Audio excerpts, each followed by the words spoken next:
It's weird that it auto mutes it now after opening the software. Before, it was the opposite. I couldn't get it to mute.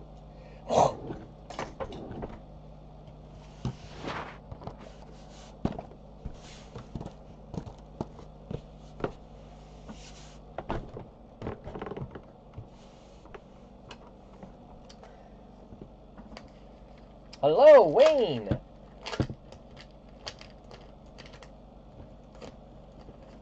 Oh man, it's been a long ass week, boy.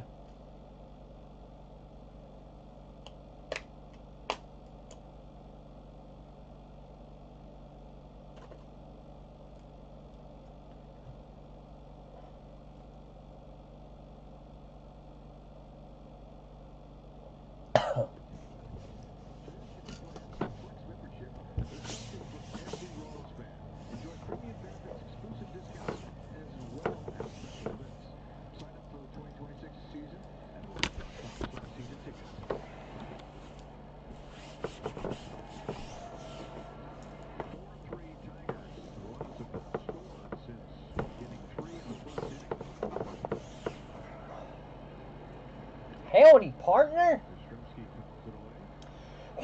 No.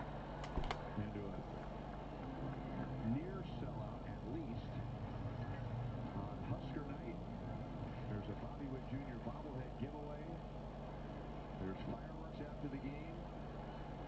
Royals are playing meaningful games, and there's a meaningful hit.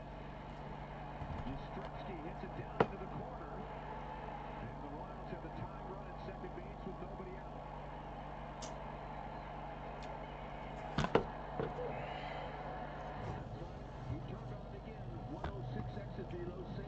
So I'm gonna focus on getting the Series 2 filled. It's the closest. Ah, mute. Sorry. Really bad. I think I'm getting the kids a cold. The kids got a cold. Very congested. Junior hits it to the right side. Carpenter wasn't able to get behind it. And so Bobby doing the team thing was at the very least, going to move the runner, and he does. Ah! Yeah, you could tell by the way he went for that first pitch. With the slider away, and he was just trying to punch it that way, hoping it would land for a hit, but it was deep enough to advance. So we still have a handful of the Topps Chrome. Get him over now. You got to get him in. Tie this thing up for more. And it's going to be a righty, Kyle Finnegan, to come on and face. Oh, and we've got a couple boxes of the Panini.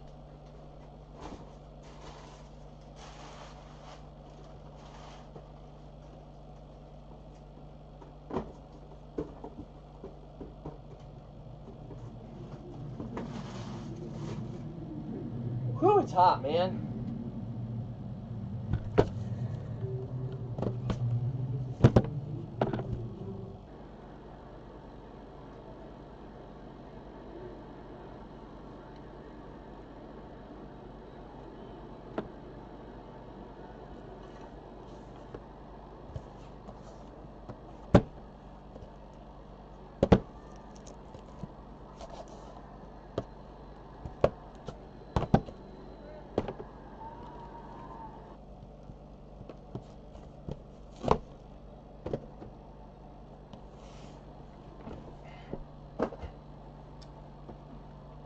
Seattle?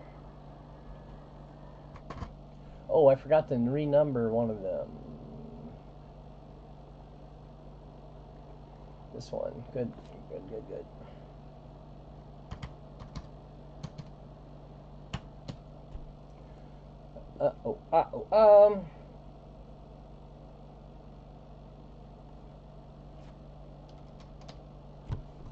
Ooh, thank you, Wayne.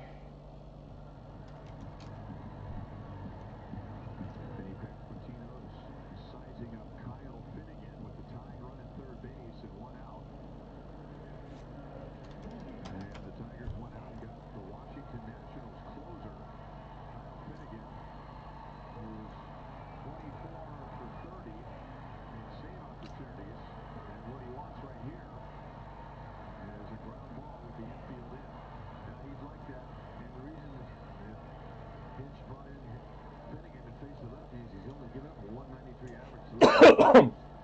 split finger four-seamer to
Oh man, I am not feeling good. Oh, Wayne, did I ever give you the remember the easy swings in Chicago? I didn't, did I? The Facebook group. It's mostly baseball, but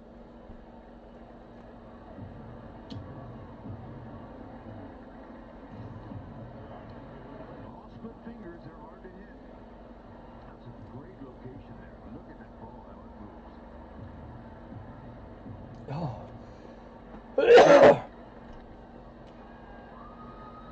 Michael down to deep left. I actually don't think it's cold. I think it's allergies, honestly. But my kids have a cold. My kids and ex-wife and grandma. They went to a religious convention of a couple 5,000 people.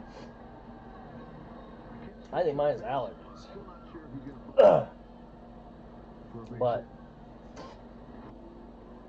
they're sick. It's a good runner, so he gets Last year they went to the same time exactly a year ago. They went to the same religious convention and they got COVID. the game would work. All 5 of us got COVID. It was the third time I got COVID. That was the worst of the 3. He picked up that bat in his hand and didn't even trigger it. 3-0. But this year, mostly what I'm experiencing right now is my sinuses are draining into my throat. It's choking me.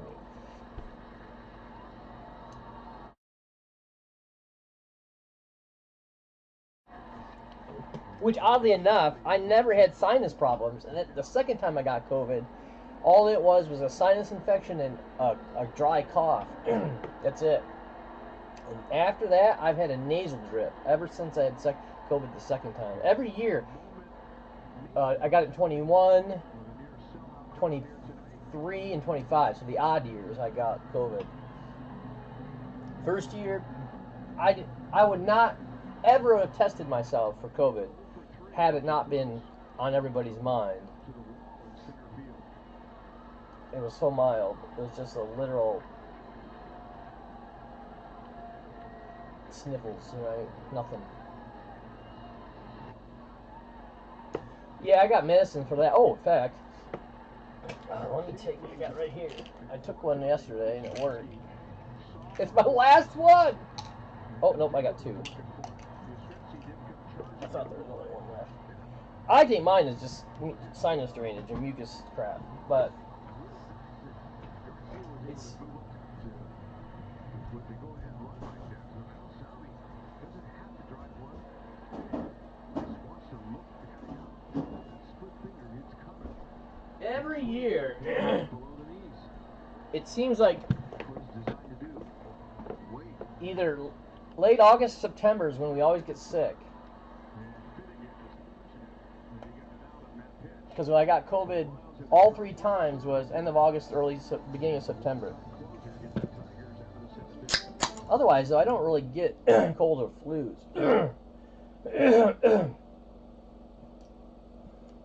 But I definitely got COVID. Oh my god.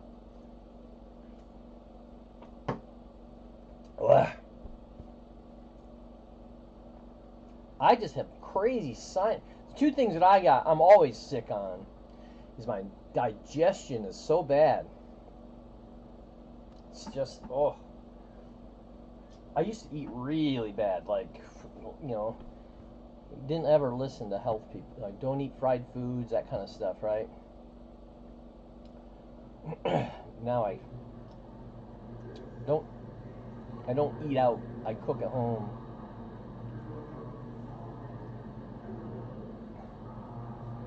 That's definitely something I would go back in time. If I could change anything in my life, it'd be diet. How I eat.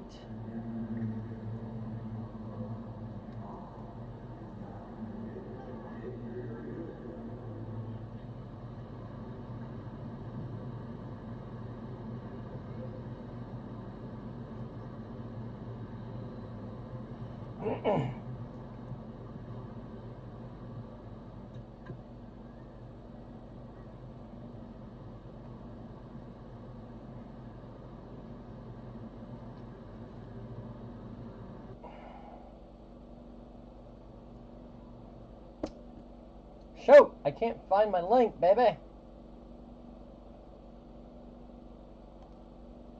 Found it.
Yeah, Wayne, that's right. I mean,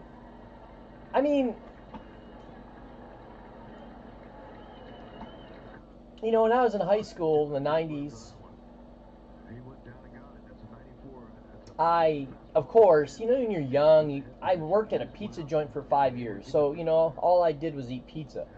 And I'd eat just whatever other fast food. And then as a young adult, when I first moved out, living as a single guy, I cooked a little more. You know, you kind of have to learn to eat a little cheaper, but still, the convenience of going to, you know, I lived in Ohio, and I lived right next to a White Castle, and I never had White Castle, so I loved it. It's still probably my favorite fast food burger. Then I get married. And but before we had kids, we would eat out often, more restaurants than fast food. But you know, again, sometimes, especially in the early 2000s, fast food was kind of affordable if you didn't, you know, if you ate menus and things, dollar menus. And then as we started having kids, we cooked a lot more meals and things with the wife, of course. And when we got a divorce in 2017, I'm newly on my own, so I am depressed. So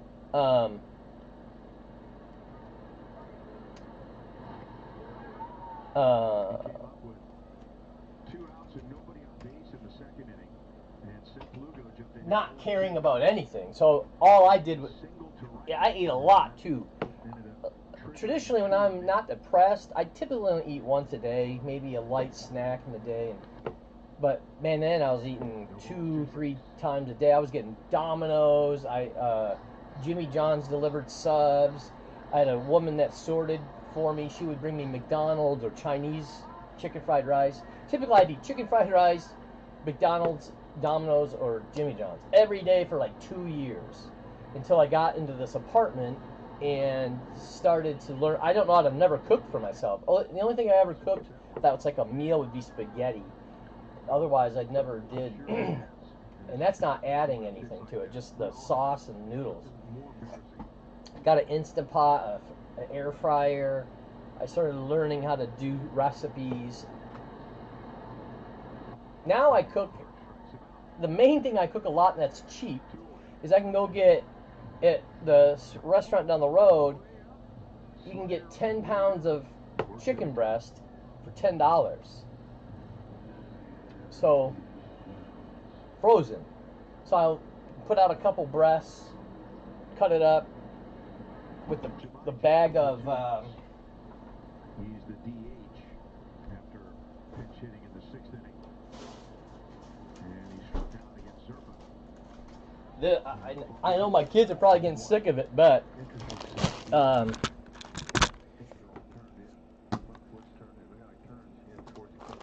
this, oh my gosh, this is $2.60 or whatever, $2.80, $2.60. Just stir fry broccoli, green beans, carrots, baby corn, water. Oh man, a little water chestnuts and peppers. You mix that with rice, with a chicken and this, and then I just do some rice and boom, it will feed all 3 of me and my 2 boys. I have a 3rd boy, but he's in Myanmar. And man, it makes a cheap meal. I can, it tastes good and it's cooked.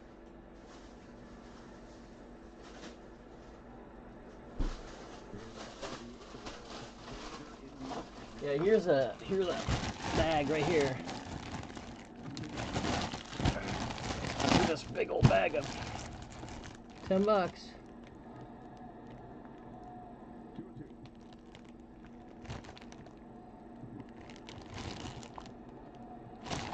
10-pound bag. Boneless, skinless.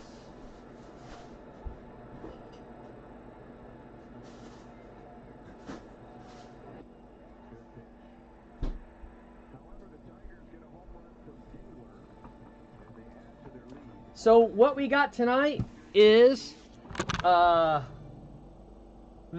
for fillers, as well as the Topps Chrome, and we still have one of those Top Finest as well, football.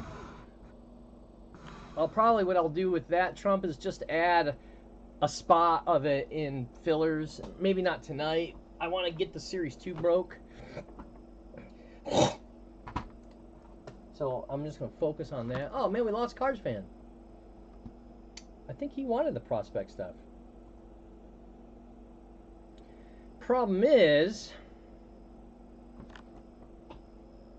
I don't know if I got the lots for this.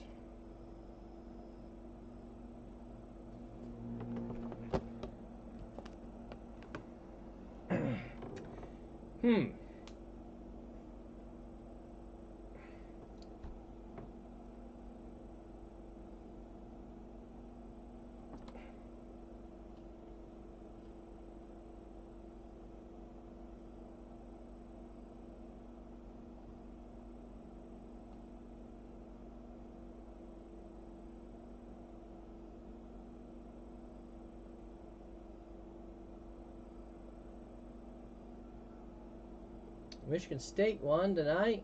It was nice to watch some football today.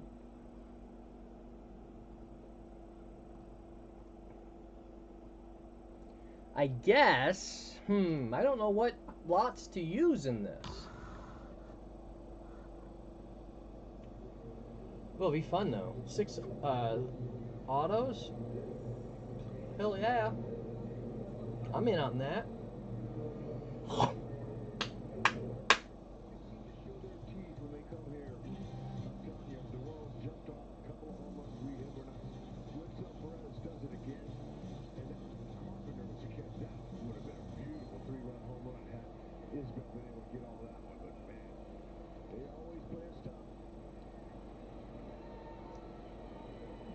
So it's 5-3 Tigers.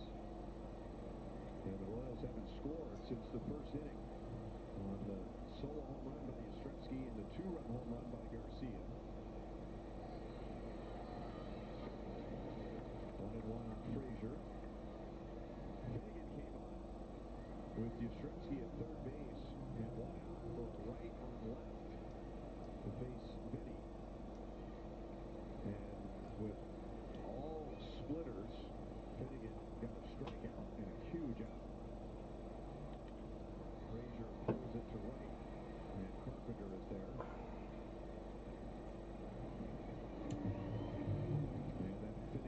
Ooh, man, something smells like it's burning outside. Oh, maybe somebody's smoking. For a minute, I thought it was like a burning tire. I can't smell very good right now.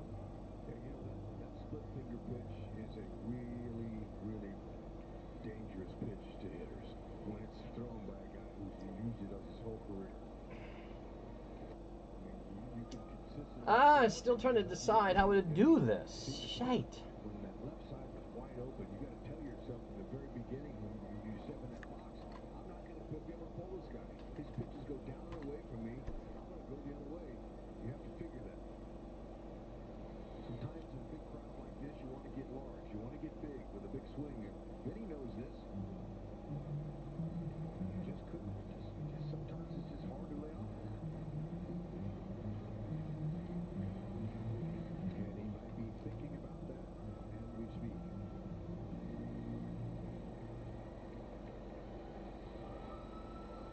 Finnegan has 112 saves in his career. All but 4 with Washington. And he strikes out India with a splitter. 2 outs in the bottom of the 8th. Pitch. I might just pick lots, and then if it's an imbalance, y'all just take advantage of it. Split finger. Oh, man. Can't breathe right now. I don't know what's the matter. Except for the forkball, it tumbles. The hitter can pick the rotation up sooner than you can the split. Split finger, you don't split your fingers as wide on the ball, and that therefore the rotation looks like a fastball. That's what makes it hard to hit. Hitter can't pick it up.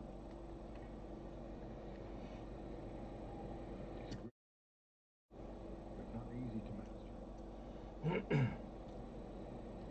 Another thing I've been cooking more of is Filipino style food, because I was talking to Filipino ladies and they give me the recipe. So I've cooked the pancit. Is that how you say it? Pancit. That's yum. It's like a little like angel hair noodles. Yeah, heavy sinker ball too. Pretty much like that same thing there. It's basically what I cooked there, but instead of rice, it's noodles. Except for I don't use the bag when I do that, and it's more. There's cabbage in it, which is different. Cabbage, carrots, snap peas, green beans. It's much better than that.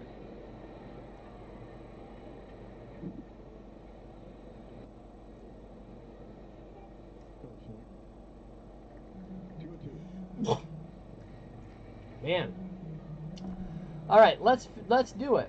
This prospect 8. What I'm going to do is I'm going to put series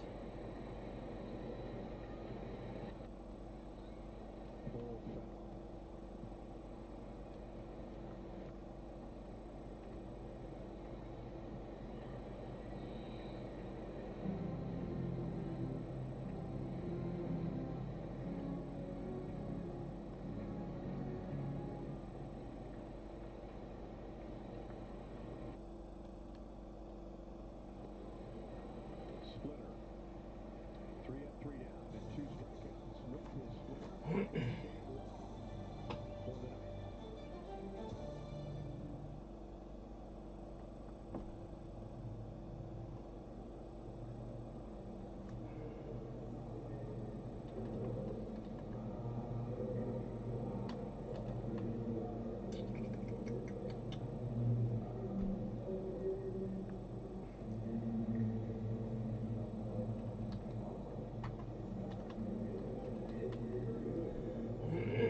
All right, so it's going to be 12 spots,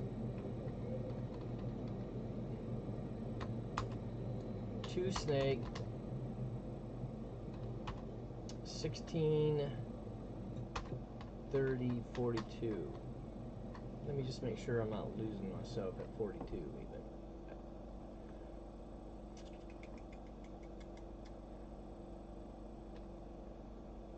So if you did 3 times 4, what's who I am? Oh no, right? I'm getting back exactly what I paid for it. If everybody took 3 spots. which won't happen, but I'll take 1 to start it.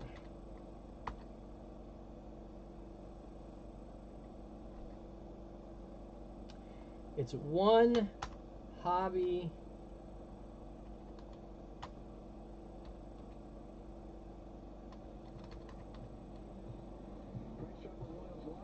Will be Sunday. Tomorrow's game will be broadcast on the Fox Network. Pregame at 12:30 on Sunday as Michael Walker, who celebrated the birth of his first son today with his wife Sarah, will take the mound against Tarek Skubal. And if memory serves, those two had quite a duel here at Kauffman Stadium early in the season in the final game of the series. Remember. Royals always give that Cy Young left-hander a hard time, so just because he's pitching, you can't go, oh no. You know, it could be oh yes. Sam Long, and there's a base hit to left center for Torres, who's going to turn and dig for second. The throw is offline, and he is going to be out at second base. Michael Massey.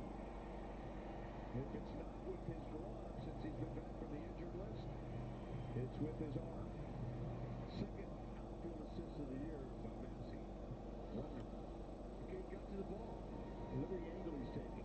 See that? That's cool and correct. One hopper, right on the money, honey. And Torres says you're going to have to be perfect to get me, and he was. I like the way Max is playing the outfield. He means business. And they need him, too, in the worst way, especially to hit. This is Andy Ibanez. That means the bottom 2 spots get an extra. Other is, yeah, the Japanese dude, for real. No balls and 2 strikes. The bottom 2 spots get an extra pick. It's snakes. So there's 12 spots. The spot 11 and 12 will get. So it's a draft. So you're either drafting one of the teams in the Series 2 picker team. That is a filler. That's how we fill it. That's the filler part. Or you take one of the 3-team lots in the box. So, and if you're in the bottom 2, you get a bonus. It's the snake. Still 1 and 2.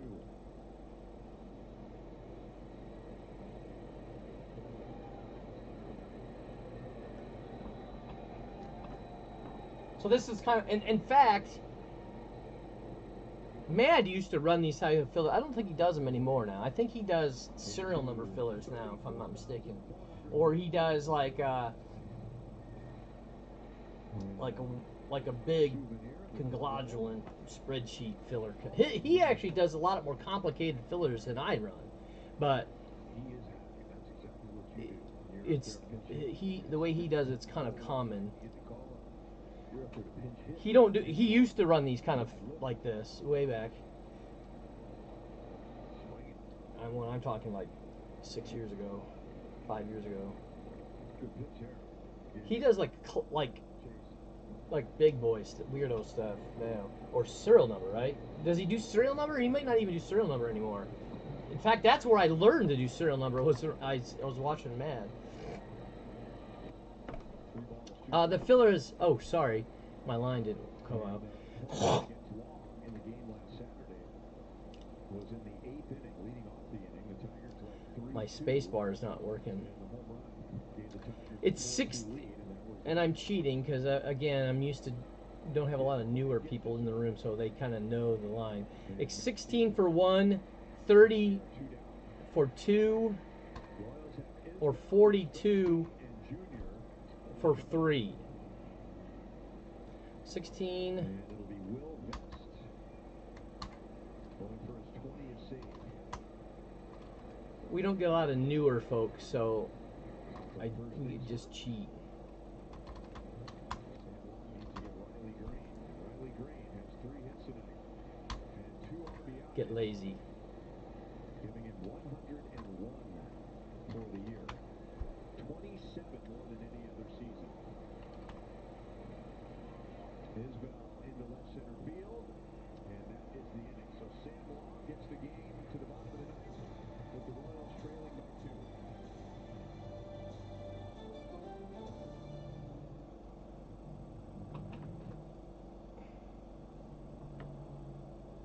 Right. He does those ones we're used to, where he would take like 3 teams from this break, 3 teams from this break, 3 teams from this break, and then a bunch of like credits and other things. You know, as it got smaller, like bigger at the top down, and then you'd random.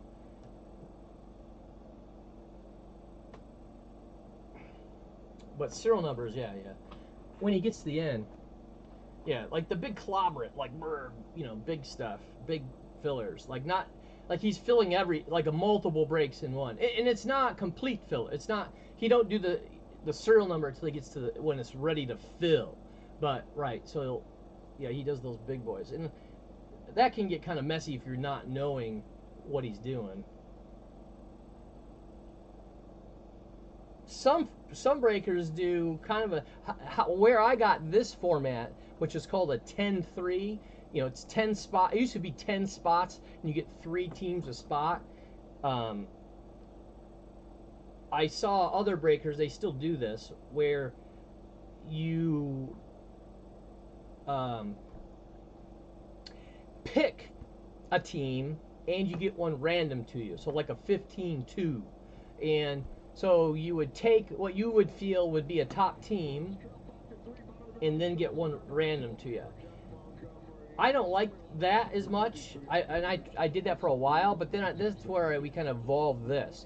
We decided, hey, let's take the 10 best teams and they get their own lot. Then we'll take the worst teams and then fill them in. So you're making balanced lots as best as possible. And then you draft what you think is the most valuable.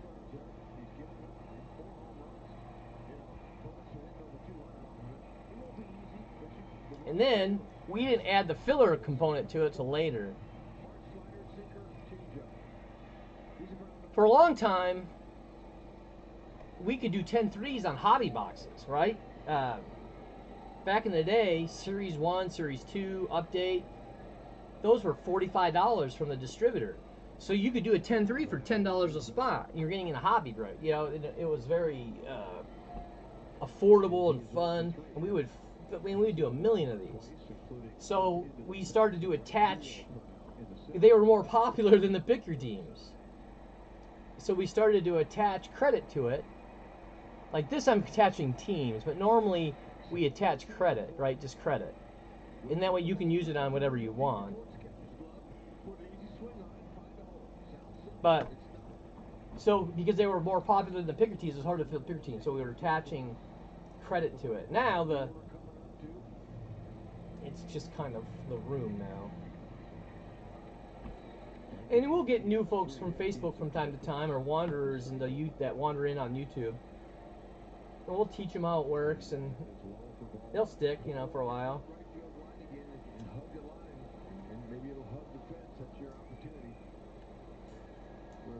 I keep forgetting to go visit Mad. I haven't been in there in about a year. Stays in the game at third and pushes McKinstry to short, which pushes Baez to center, which pushes. What we used to be popular for is we had a lot of gimmicks. We had a lot of we had a wheel, an electronic wheel, and everybody would get a spin on the picker teams that was whiffed. We had other little games. There's just a lot of crap.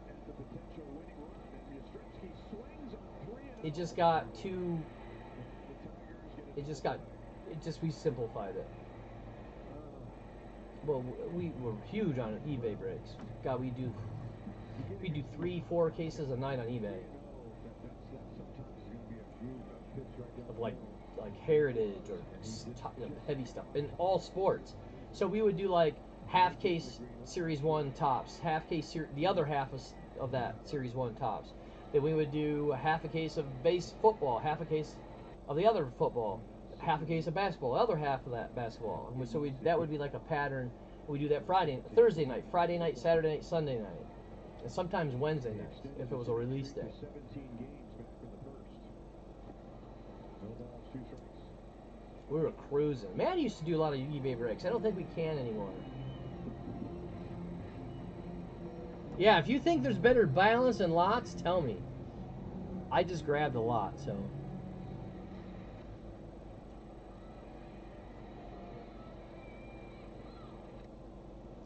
Nine and Tampa. Okay.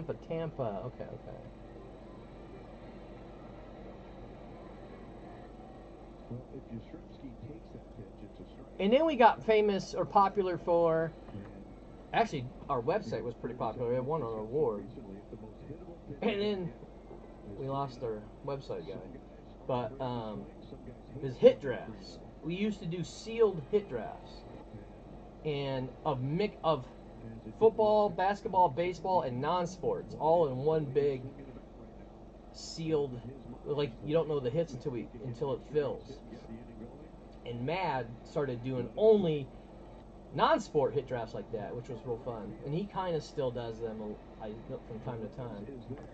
There's Cards Fan. It's for the prospect box, 6 autos. Oops, jeez. Do you see the line?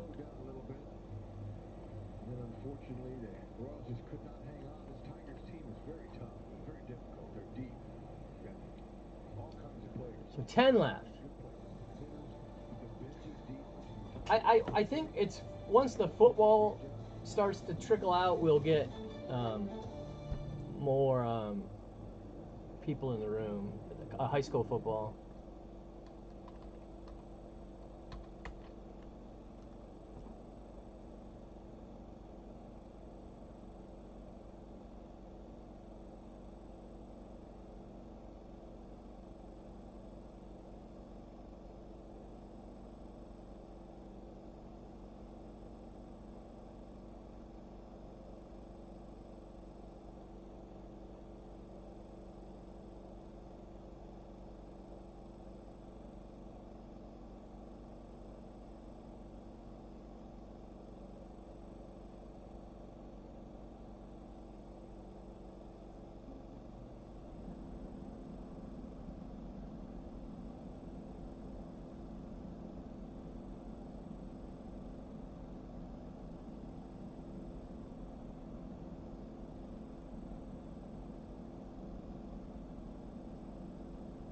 Tigers win.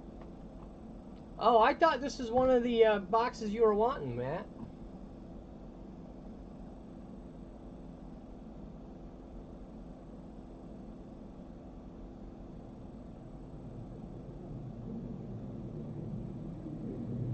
I thought you're the one that suggested this one.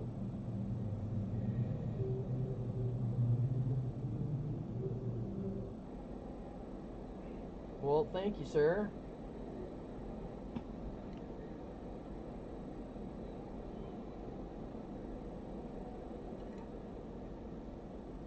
You know, we can move the other to what is one of the weaker lots?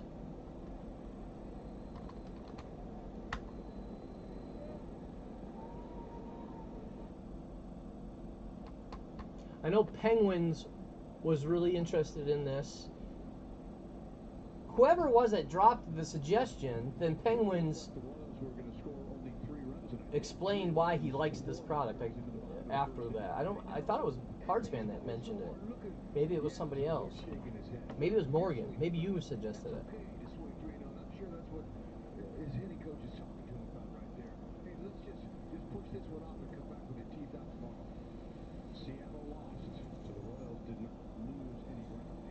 Ah, it was okay. I think if I remember right, the Cardinals have a pretty extensive auto list. Or is that Boys of Summer? Oh no, that was Boys of Summer. The Boys of Summer and the Cardinals, nice. Lot 7 is weak. All right, let me move the other to it then.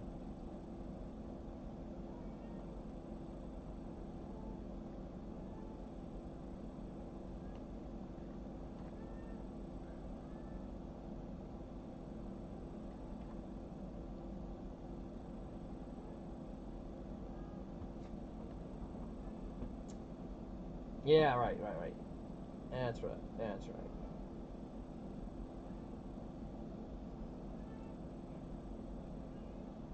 Fridays might be slow here for a few during the high school football, like Lund and Penguins both mess with that kind of stuff.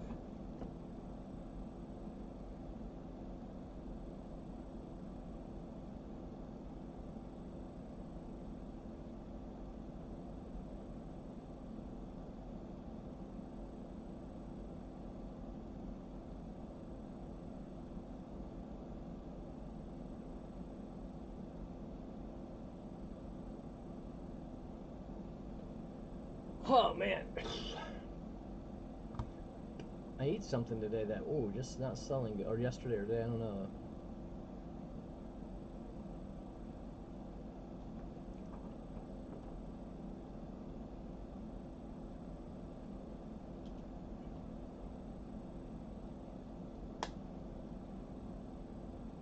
Who do the Cardinals have? Any big leaguers that are big leaguers now?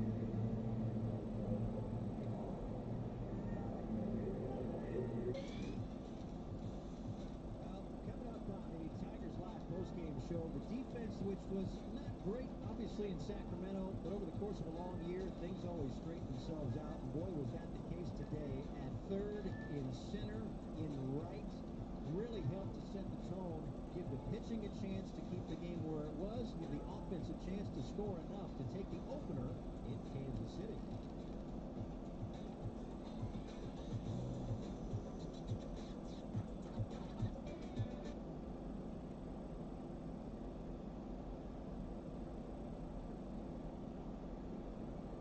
Okay.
Ooh la la la la.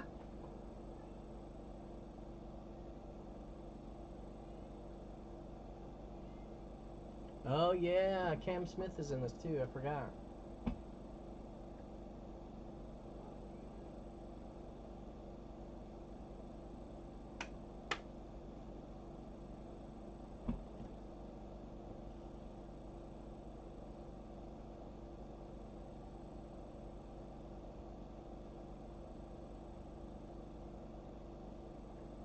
Oh man, my stomach.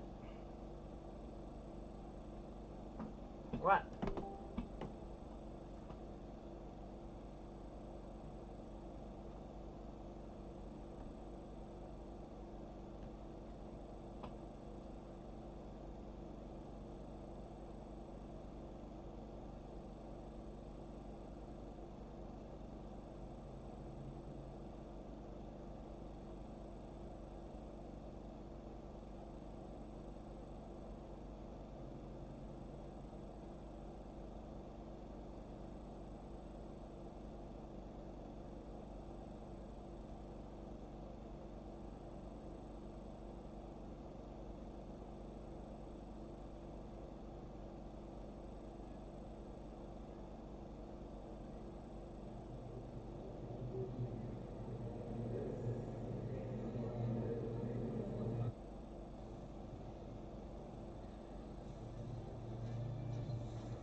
I don't know if how our high school did.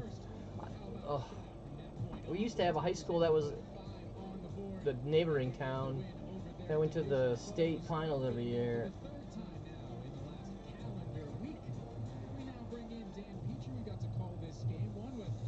Sorts of emotion, so much so that they're doing fireworks behind us to celebrate how much emotions were going on with this. Yeah, and what a game that was. I mean, the way it started off, the way the trip started off in Sacramento with 3 straight losses, and you're thinking, oh no. And boy, after that, the Tigers were just lights out, just like behind us. And Riley Green raised a good point, is that the demeanor of this team very much mirrors why they're able to come back in these games, right? It's 3-0. You've lost 4 in a row. The world could be crumbling to some, but these guys just go, let's just get one more at bat, one more hit. Gary Carpenter ends up giving the hit that builds a little bit. I'm kind of excited for this box. I only got 2 though for fillers like this to see how it goes. They're a little bit more than we usually do. If it goes well or if they're fun, I can grab more next week.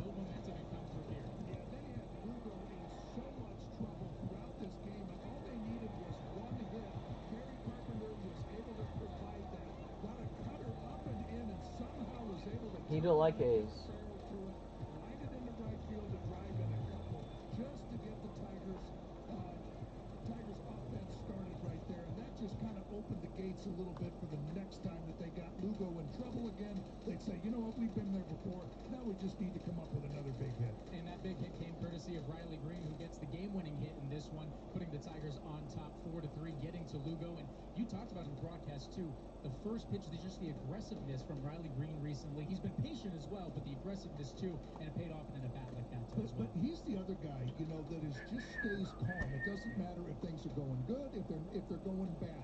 He's just always there, living in the moment, and he was able to do that again today. Just saying, okay, I think they're going to come right after me. I'm going to ambush. And Riley Green's way too good for you to try to sneak a fastball by him, and he jumps all over this and shoots it down the right field line. That puts the Tigers up 4-3 and a lead that they would never relinquish. So a couple of guys right there. Wow, shite. Right where you want them. They continue to come up. Yeah, the kabooms always sell, no matter even if they're lowly. Those Not three, that I know high, I've been but saying it a lot, but it's tough for any pitcher to try to navigate, especially tonight. Yeah, especially he's our family heating, cooling, and electrical player of the game. For Riley, making history on this night. There hasn't been a lot of Tigers, let alone a lot of lefties, who have been able to do this specifically. And I mean, the last time a Tiger, like I mentioned before, does this 30 home runs, 100 RBIs in their age 24 season was back in 1977. I mean, he's doing some things. You want to talk about great seasons. Cal Raleigh, Kyle Schwarber, like Suarez, these guys, Pete Alonso. These guys are doing things at an elite level, and Riley Green is in that conversation for a reason, Dan. And you're going way back in Tiger history, but also the other one that I find is so impressive. All these names on this list that he's able to accomplish, but one that nobody else has done is the 27 doubles, the 32 home runs, 100 RBIs. Nobody else in Major League Baseball has got those numbers, so he's alone by himself. He's got all those other names on that list that he's with or surpassed, but nobody can say that they've had the season so far up until this point that Riley Green has. Yeah, you want to talk about a season that is really continuing to just get better. Troy Melton just continues to turn heads with his performances. This guy is unflappable in the big moments. He keeps bringing the heat. He is our Lake Michigan Credit Union pitcher report, and there's a lot to report on because this kid just keeps elevating his game every single time he goes out there. You know, and it's always that AJ keeps talking about Troy Melton and how you're going to use him. Do you start him? Well, if you start him, then he can't come in relief and do the job like he's doing right now. He did in Sacramento and again tonight because you're only going to pitch once every 5th day. This gives them an opportunity to come out and pitch multiple times in a week. And this is a big part of the game right here. Tyler Holton with a couple of walks to back-to-back hitters, and Bobby Wood Jr. and Vinny Pasquantino. And, you know, AJ just says, boy, I was trying to squeeze just one more hitter out of there, but you know what? I've got to go to Troy Melton to face Michael Garcia, and he's able to get him out. Showed him one fastball on the inside part of the plate, a sinker that he had an uncomfortable swing at, and then threw some sliders. Little bit of, ooh, boy, I didn't want that slider right there, Garcia. Again, staying nice and calm, drifted back on it, made an easy catch, but just that, ooh, I got out of that one. Not quite the pitch that I wanted to throw, but still, big part of the game, and he was able to get that final out. Yeah, you got a lot of guys wise beyond their years. Melton, as soon as he's taking the deep breaths, he's going in the dugout, closing the eyes, getting the zen, the meditation going. It's clear it's like Happy Gilmore, happy thoughts. He's happy thoughts as he gets it done. But Kyle Finnegan, he's giving Tigers fans all sorts of happy thoughts right now because that splitter, it's just getting better at this point. He's giving me happy thoughts because he's so fun to watch when he comes out. And once Penguins comes in, I'm sure he'll take 2 or 3, and then maybe Eric. And is it going to be his fastball? And now it's just that split. This will probably be a later fill. In Sacramento, he struck out the side there in a big inning, all on split fingers. And then to get out of this one to pass Quintino, came out and said, you know what, you're going to see all splitters. I don't care what it is, you're getting all splitters. He walks Garcia, but then comes back and gets that nice ground ball to Zach McKinstry from Salvador Perez on another splitter. So through 10 pitches in the inning, never saw a fastball, 8 splitters and 2 sliders. Then came out the next inning and then mixed in the fastball, and he had one that he was just the sequencing that he did with a couple of to Jonathan India, a couple of fastballs away, and then that beautiful split-fingered strike him out. He is just he's got great stuff, but boy, he's a pitcher also. Yeah, that's our FanDuel game summary. I also know it's really nice. passionate. It's just like that when that itch starts getting scratched. This is one of those, but you know what? They're all team wins. Yeah. But there were so many people that had a hand in this victory. I mean, all the defensive plays, the 2 big hits, the bullpen. So many people had a hand in this victory. That's why I get so excited. Yeah, about the resilience very much mirrored a playoff game, right? You fall behind 3-0 in this one, but the main reason why, not just the pitching, the defense. How many runs saved in this game between the catches in the outfield and just the diving stops? I'll show you a look at just some of those that kind of defined the night because the defense all over the place was as good as it gets, and it's the reason that the 0 stayed on the board after the Chris Paddock start. Yes, and here's the examples of all the people that touched the baseball that had something to do with this. Here's a nice play. Zach McKinstry can't play real deep on Michael Garcia because of his threat to bunt, and so he's got to come in a little bit, makes a diving catch. Here's one that Wenzel Perez takes away from Perez in deep center field, does a nice job and then he shifts over to right. He bangs into the wall. Gary Carpenter made a nice one out in right field where he timed his leap just perfectly.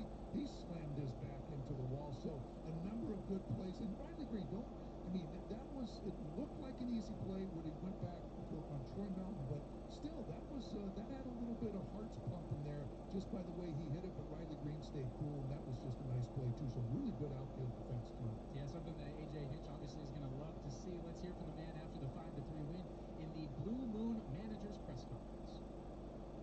It's a great character win. For us to fall behind, Paddock, got it back together, and then the bullpen was incredible. Attacking right at the end, chipping away a couple different innings, giving ourselves a lot of opportunities. A lot of guys good at bats, some good defensive plays. Like it's a complete game and a complete win for this team, and really proud of Barry. Like you gotta go walk past Barry Life when he was in Washington. Where's the loud number? Start watching here since coming over to the break. Well, he's pitch efficient because he usually pounds the strike zone, so that helps. If he comes in and he sprays the ball too much and the pitch count gets up, it's hard to get to the second inning. But he's got great demeanor for it. He's got the stuff for it. He's got endurance. His last pitches were some of his best pitches, which tells me he can handle it. And when we need it the most, he comes in and jumps right in the competition. Like this dude has been incredible at attacking the game at the biggest moments and coming through with huge performances. Yeah. I think there's 3 balls and he took off the ball there. Speak to that one because we've just been pestering about the lack of defense in the previous. Yeah, I mean, obviously we played a much cleaner game today in the facets. I mean, this was a great environment. It's a good team across the way, and we had the off day to reset, which was nice. But you've got to make some plays in these close games against winning teams, and so. Whether it was Wenzel or Carp, jumping up on the fence, the double play at the end, which looked routine. Those guys made it look routine, but that's McKinstry at short who started at third, and so just some fun parts of that game to contribute to a win. And I thought Ding did a great job talk about all the positive things that we've achieved. It is against Lugo too, where you guys worked him for a ton of pitches, and it wasn't just a big home run; it was singles, and it went walks, and then put up by Riley. Yeah, I mean, we saw him, 5 days ago, and we had the similar approach where we were going to make him come into the strike zone. And he got a couple borderline pitches, but we didn't back down. We didn't get into swing mode. When you swing too much against Lugo, you got to cover a lot of different pitches, and so you got to bring him inside the strike zone. We had some opportunities early. Carp came through with the big 2-out hit, but it was nice that we made him work and made them go to the bullpen quickly. As we had to. Let's talk about those are not numbers, but he's under 25. He's got 30 plus and 100. He's got more to play. I mean, he's doing it. Yeah, he can do better, which is even an incredible thing to say on someone who's carried us for so many games and also hit in the middle of the order. But to put up those scoreboard numbers, you got to post, and you got to be in there against every guy, and he's done that. And so I know that we're going to expect more out of him in the next month, but those are big numbers that he's putting up and doing it, as people are starting to expect if they manage against him. You guys talked more today than ever before, so I applaud him for his consistency and posting every day and helping us win. Espantino's scorching hot the last few weeks. Finnegan to get that strikeout with the guy at third, 1 out. I mean, that was big time. No, that's a luxury. I mean, that's not an easy situation to come in, and I think the pulled foul ball helped him get in the count, and then the split's just really nasty. So he's trying to get the ball in the air. Even the pull side or center part of the field to score the run. Thing is trying to make perfect pitches because our backs are. Yeah, the checklists look pretty good. I wish big the boys' summer boxes were cheaper, then we could do those in a filler. Damn, those are nice. We end up coming up and extending our lead. And Finnegan. Early rise. Much more from the clubhouse when we come back here on Tigers Live postgame.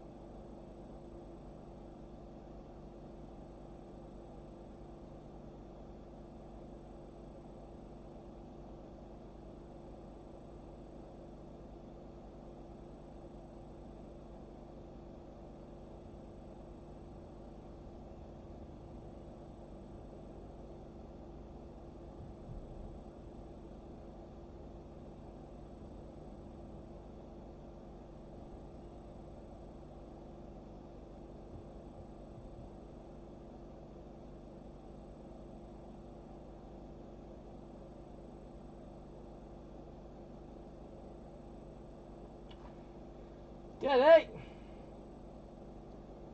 Cardinals win tonight.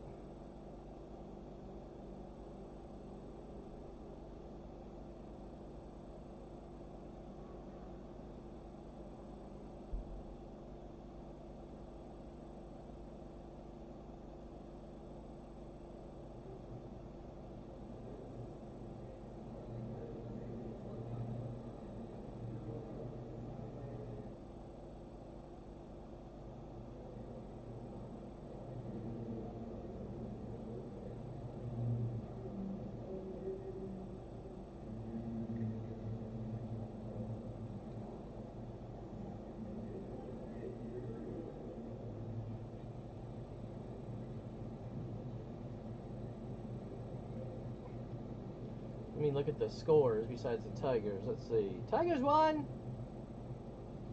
Cubs beat the Rockies. Oh my God. Texas beat the A's. Man, the Tigers couldn't beat the A's. That sucked. Diamondbacks are beating. Oh no. Texas are it's 5th inning. Never mind. Oh, all these games are still going. I thought the games ended. Cardinals in 10 beat the Reds. Washington. The Rays beat the Washington. Braves lost to the Phillies. Brewers beat Blue Jays. Indians beat the Mariners. Pirates beat the Red Sox. Oh my God, the Mets creamed the Marlins.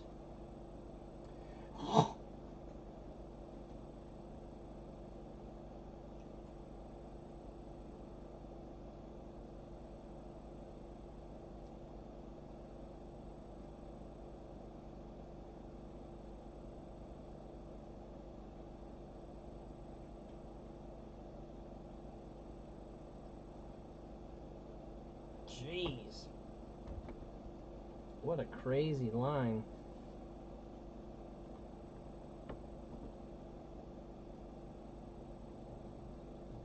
On FanDuel Play Your Game segment, where Dylan Dingler going yard in this one, and if you hopped on that pregame, you're looking at a pretty payoff right now. The odds are at plus 680. $10 where 168 on this night. Now, Tigers fans, step up to the plate with FanDuel, your home for betting on the Tigers. Right now, new customers get $300 in bonus bets if your first $5 bet wins. So get in on the action with FanDuel, America's #1 sportsbook. Kerry Carpenter, one of the contributors on this night with a big one. 2 hits, 2 RBIs, also had a massive catch to save a couple runs on top of it, too. He is standing by down at the clubhouse. They can't make the playoffs? I thought they were still within reach. Yeah, they took an early lead, but we never feel like we're out of it, so it was huge. Only 6.5 out. They have a chance. Riley's double, and it was awesome. Yeah. We were confident the whole time, but yeah, he's a tough pitcher. So the American League's closer. To for the amount of walks that we got, we were just putting great at bats together. So After how you've been through the last couple of days and even yesterday, to kind of then fall behind, to punch in the face, of course, a gratifying win. Is it just with all that circumstance? Yeah, huge. It was huge, especially like big game Friday night against a division opponent that's chasing us down, and so it was awesome. It was a great win tonight, and everybody. Damn, Texas is playing Ohio State contributed. already? We went back out there and just like grinded through a couple more innings, and then our bullpen shut them down. It was a really awesome win. Making the adjustment against Lugo, like how much confidence does that instill in you as a hitter when you're able to make that adjustment at bat to that guy within the league? It's instills a lot of confidence, to answer your question, but he's always been tough on me. He's got really good stuff. He throws like 10 different pitches, so he's really tough, but just kind of staying within myself and sticking to the approach that I had was really key tonight. The catch I know you got back there at perfect time. Was it going over, or did you catch it right at the time? It wasn't going over. It probably would have hit halfway or 3/4 of the way up or something, but I just jumped because I knew I was getting close. So but yeah, it wasn't over. You got some runs, so you got Riley made a really good read. Yeah. Got the base. Yeah, we take pride in it, and George helps us a lot, and yeah, we really take pride in the jumps that we get, the reads that we have, and just being confident out there, backing each other up. So it was really great tonight. We'll be right back with Chris Paddington in the clubhouse after the break. School.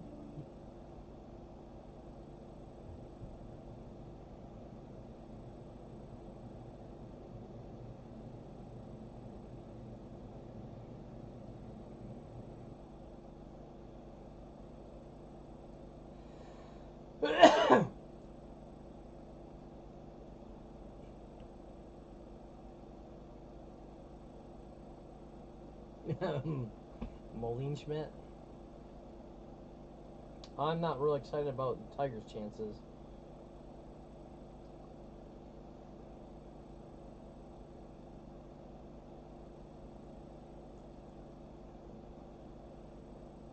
Oh man, tired though. Whew.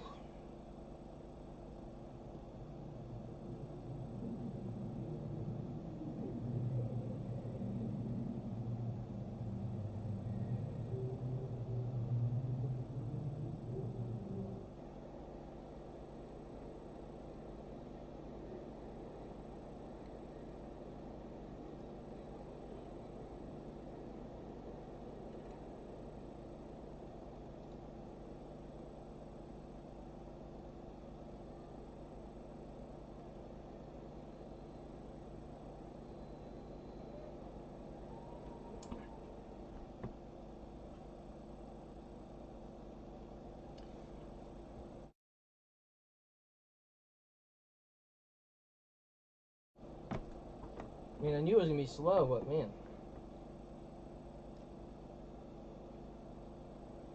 Got it.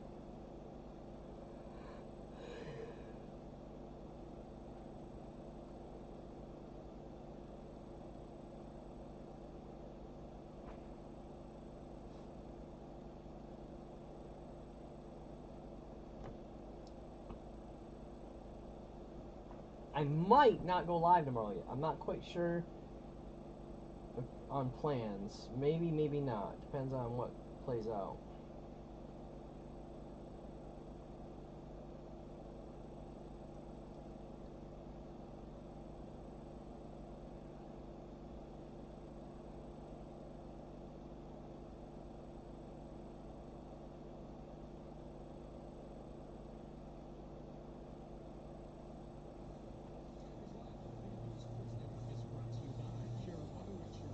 Save over 50% with Michigan's leading car insurance.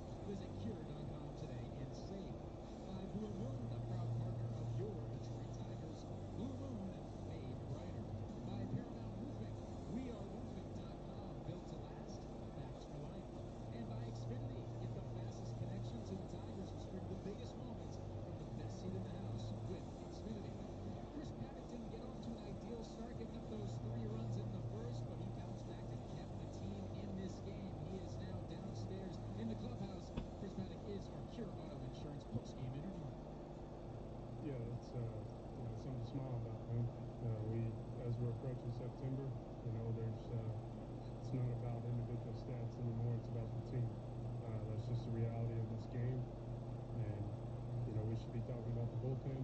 They covered a lot of zeros and kept us in the ball game. And then obviously, the offense coming out and putting pressure on them after I let up 3 runs there in the first is huge. It just gives us confidence as a group. That's a good lineup over there. Not a lot of swing and miss. So the fact that the bullpen was able to come in there, especially Penny, and get some big swing and miss there late in the game, and Best to close it off. It just shows what we're capable of. But like I said at the beginning, we're approaching September, and it's not about the individual; it's about the team. We got to win for the first game of the series. Yeah. Damn, it sounds like a few Tigers. Talking before you guys throw strikes. Is the Garcia one maybe a little bit more than that one, or do they both kind of equally?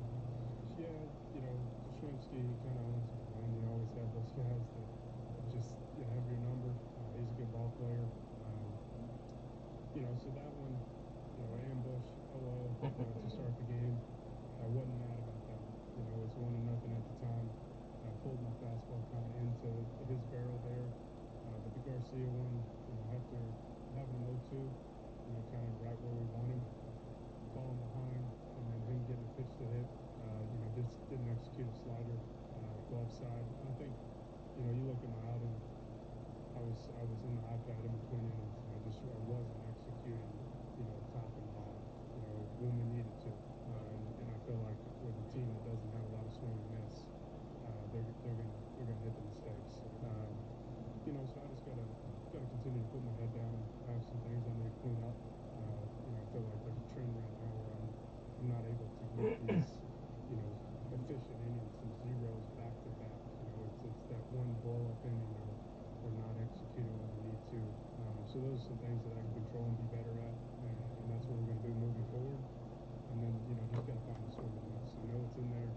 That's probably the frustrating part is whenever I don't have swing and miss, I'm in the zone a lot. Hitters know that. Teams know that. Balls put in play sometimes fall.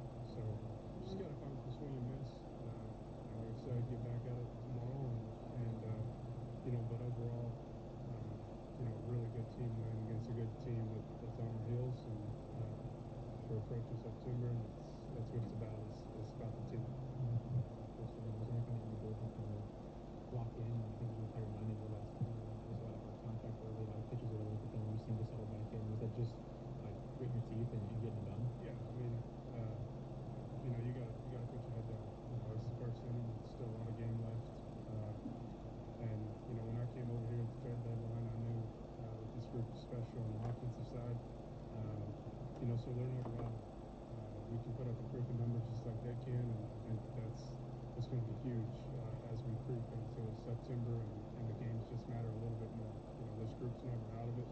Offensively, defensively, some of the plays they made behind us, myself, and then some of the guys coming out of the bullpen, that's huge.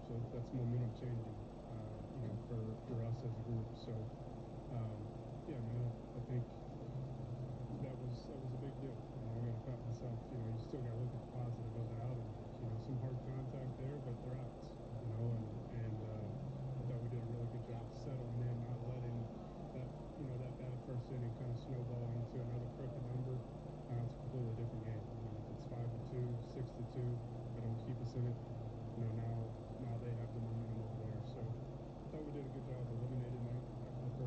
Oh, really? And, Who's the the DH? association find some stuff that we can get outs with, and me and Dane thought we did a really good job of that, working together.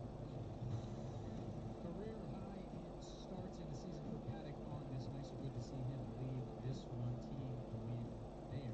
When it comes to the next two games, Jack Flaherty on the bump tomorrow, and then you get a Skubal Sunday as he looks to avenge the most runs he's given up in an outing this year after giving up 6 against the A's earlier this week. We hope you join us on Sunday. Tomorrow is Fox. Sunday is right back here on FanDuel Sports Network Detroit. Tigers Live pregame starts us off at 1:30. We hope you join us then. I'm Logan Riedler from Kansas City. Have a good night.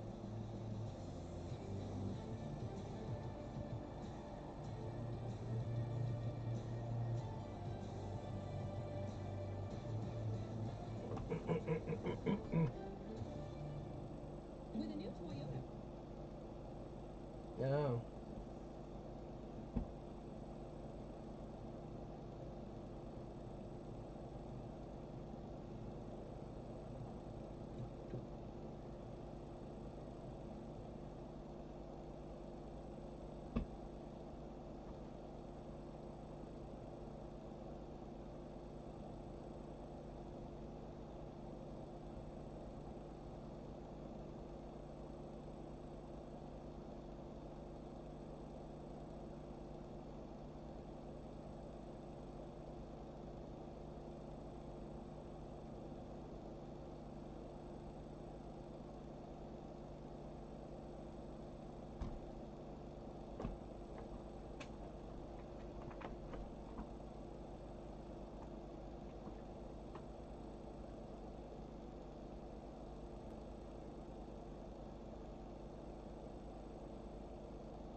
Is he playing first, or is he DHing? I guess he has to be playing first because Judge is DH.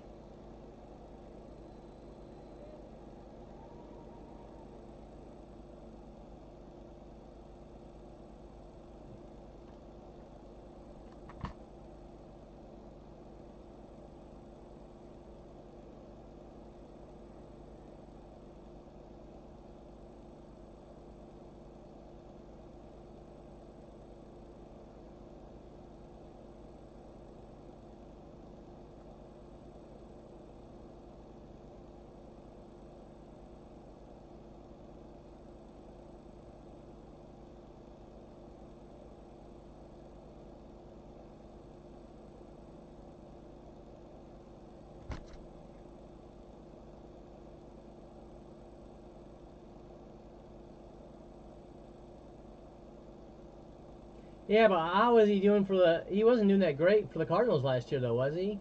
The last 2 years, I think he was kind of crapping it up.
Penguins.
Um.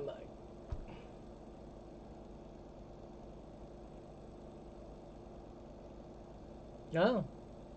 Oh, let me see if.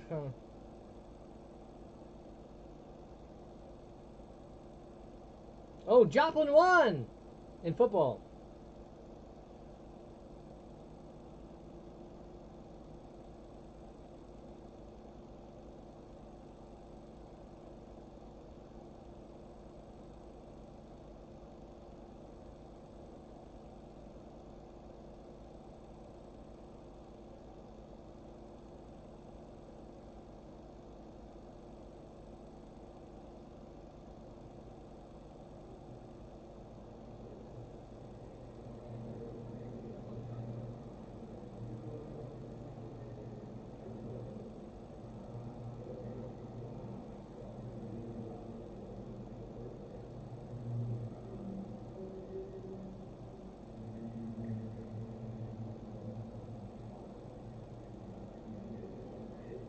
I got the push alert they won and I swiped it away by mistake.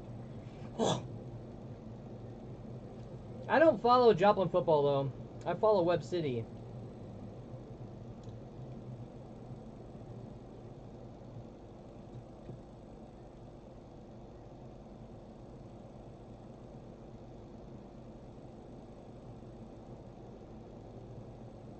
Which? Carthage cruises over Waynesville. Carthage won. Waynesville is a bigger team. Wow. Joplin beat Kickapoo. That's another bigger team.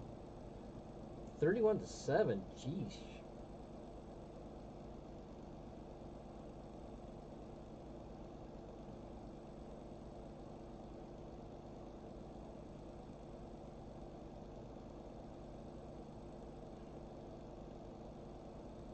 You've got to be.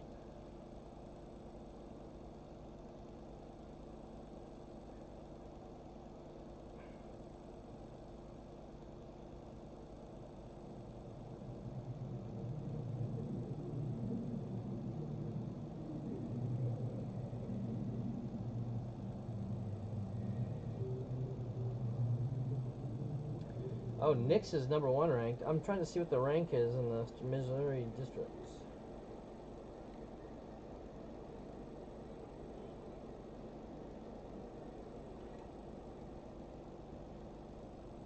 Oh, wow. I noticed that they non-conference, a lot of non-conference. I don't think Kickapoo is in ours.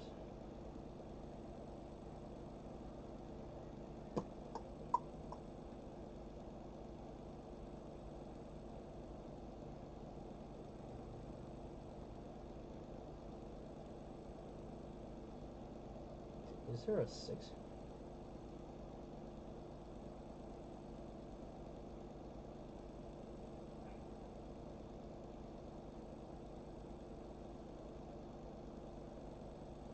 No, Kickapoo. Oh, Webb City's in our Class 6. They used to not be. Let's see what they did tonight. They played Lebanon, but they don't. Oh.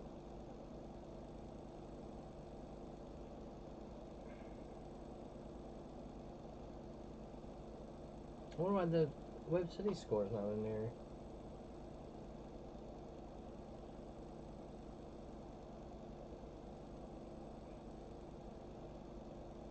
Yeah, they don't got their freaking score updating in here. Oh, there we go. They beat Lebanon. All right.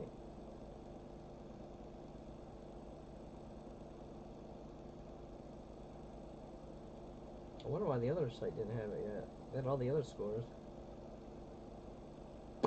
Wow, see, they're not even ranked. See, they weren't in the bigger division. I wonder why they moved them up. They're that good, I guess.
Yeah, nothing too fancy, I guess.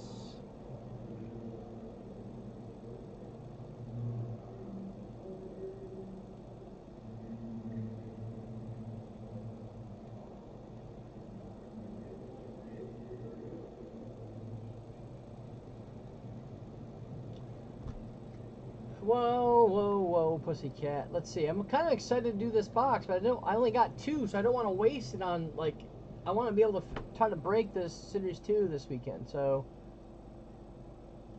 5 left here. I'll take a second, so 4 left. We should probably do it. Fridays can be slow, especially during high school season. So I only got 2 for fillers.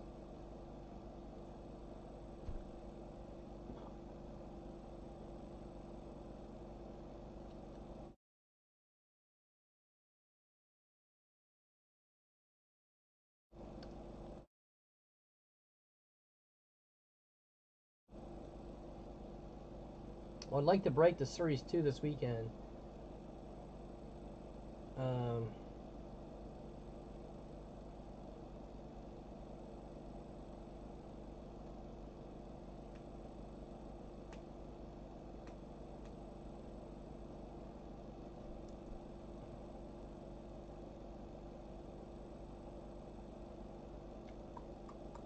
This panini is going to be fun, though. It probably will fill a little quicker once we get focus on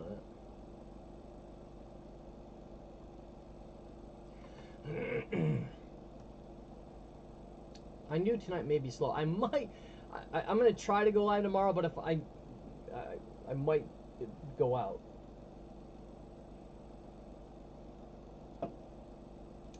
I'm leaning more towards going live, but.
Just need a couple folks to pop in. This is one of the better fun boxes. 6 autos. It'll be fun.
We got it!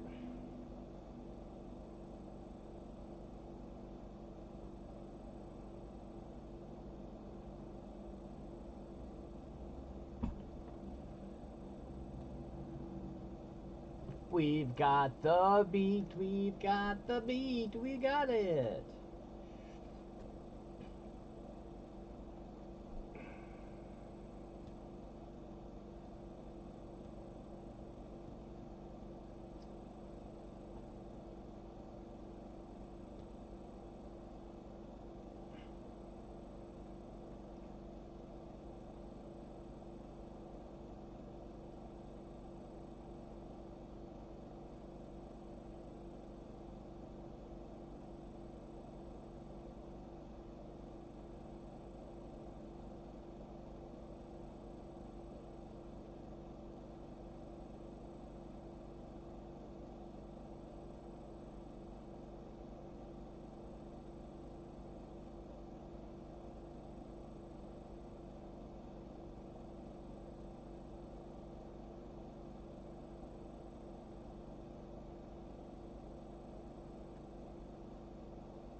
What? Yeah, that's funny. Yeah, the kids liked yacht rock, Japanese yacht rock. They called it city park, or what do they call the Japanese city park?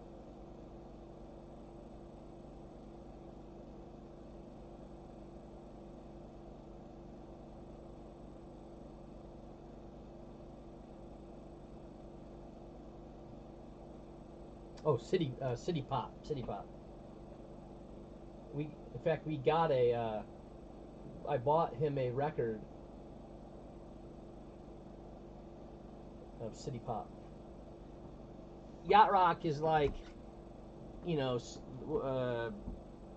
Kenny G, or what's his name, Footloose guy, that kind of stuff. In fact, I was watching the drummer for the Violent Femmes last night. He was live on TikTok, and his girlfriend started playing yacht rock, and he's like, "I like yacht rock." He even used that term, for yacht rock, which was funny.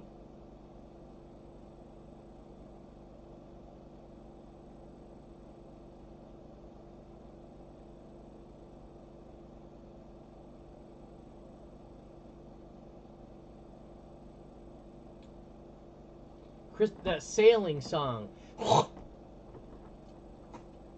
is like the Christopher Cross sail. That song, that was a big one. Steely Dan, I don't remember much Steely Dan.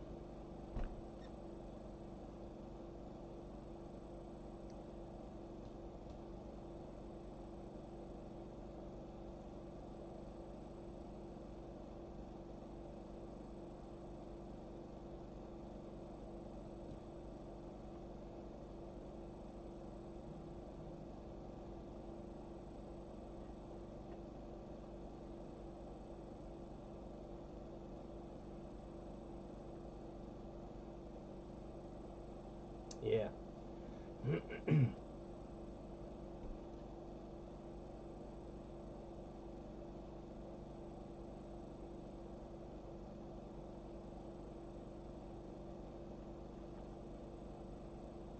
And another term you may not is vaporwave or chillwave. So a lot of these artists kind of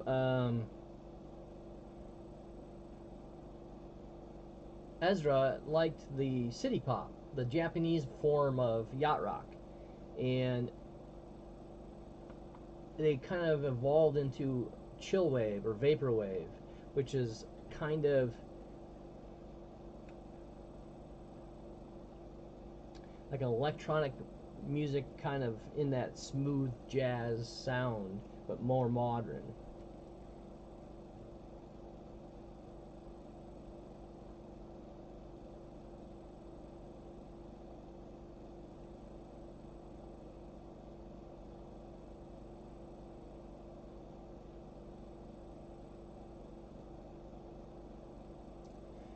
So that's kind of like what Ezra would listen to, that vaporwave, chill wave, city pop. I don't think you listen to much yacht rock though, but it all kind of stems from yacht rock, all those subgenres.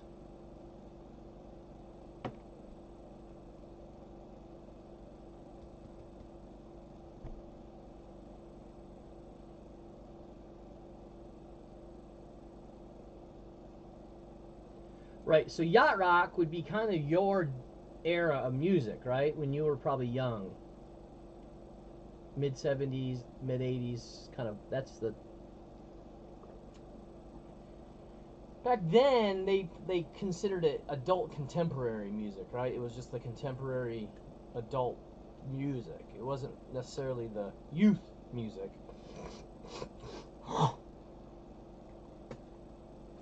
It was more of what the adult contemporaries would listen to. That was on the radio, top 40. It was that youth music that kind of took it over, you know, the punk or the new wave, electronic-y more, that kind of took over in the mid 80s, early 80s. Disco, probably.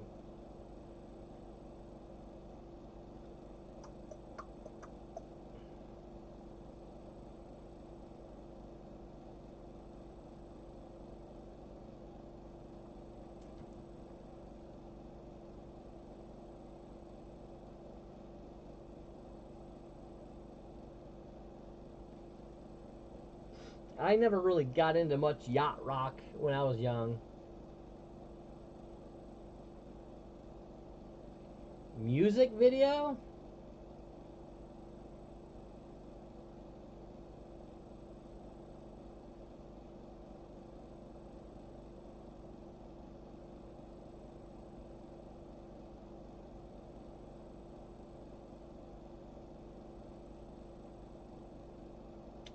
I don't necessarily think music, my opinion, music videos would have killed yacht rock. I think what made, I mean, I guess in some extension, MTV music video or music videos were youth targeting, where yacht rock is more adult targeting. So, yeah, I mean, that more new wave electronic-y type music was probably more popular on videos than yacht rock. But in reality, I just think it was just the youth.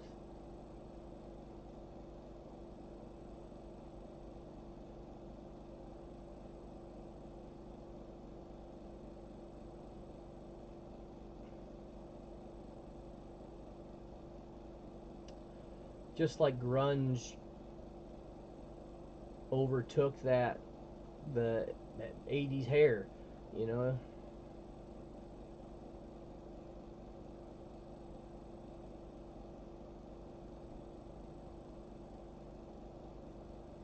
Just that newer.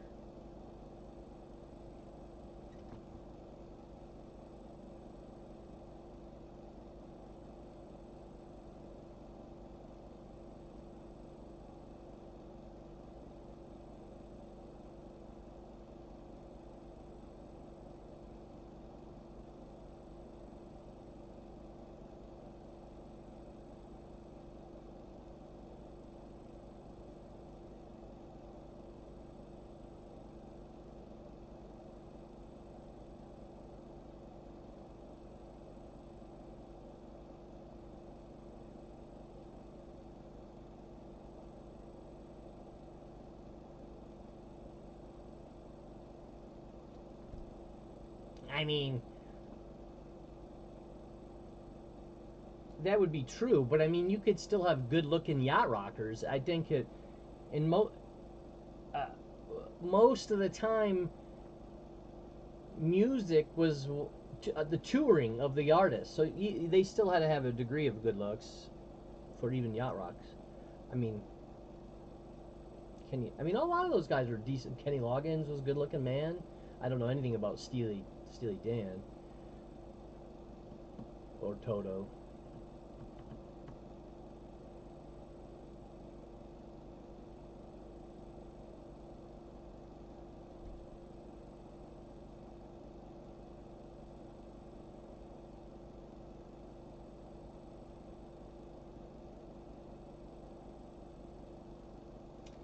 Right, it was just a softer music, right? I think that's really, to me, and it was dull.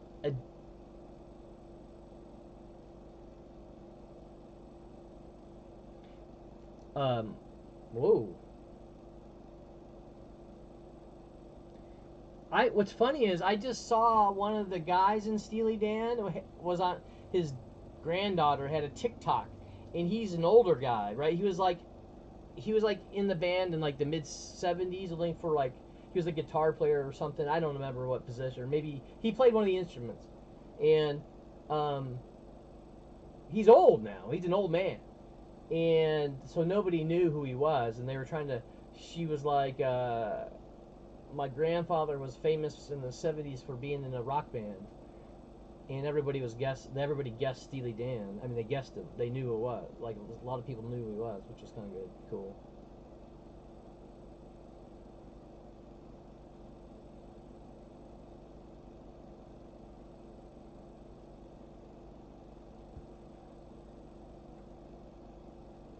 But Hen's mom, okay. I thought that was somebody new for a second. We just need one board or two board people. It is Friday and a little bit harder to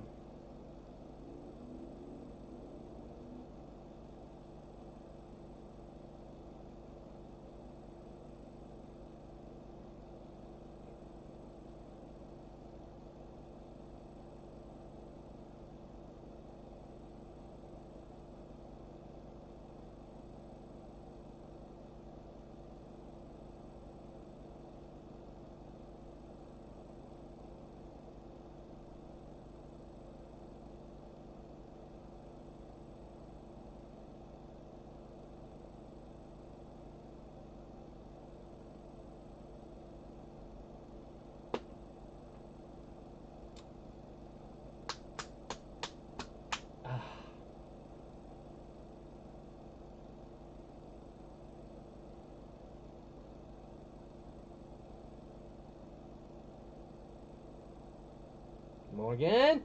Yeah, and that's what I gathered when I was researching the Steely Dan artist. The guy that played the guitar, he was only in it for like 1 year, and he wasn't any of the famous players in it. That's why it would have been harder to know who he was than the Steely Dan guy.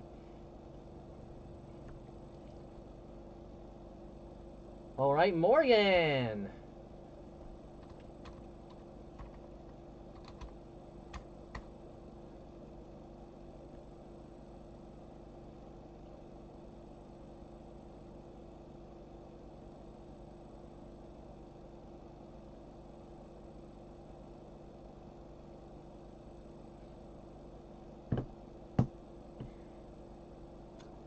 But no, I mean that could be part of it. But again, you could have good-looking yacht rockers. I mean, Kenny Loggins had a pretty successful video on MTV, right? I mean, but it took a more up-tempo version of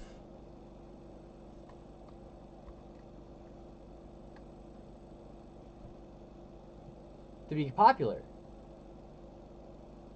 One left. OMG.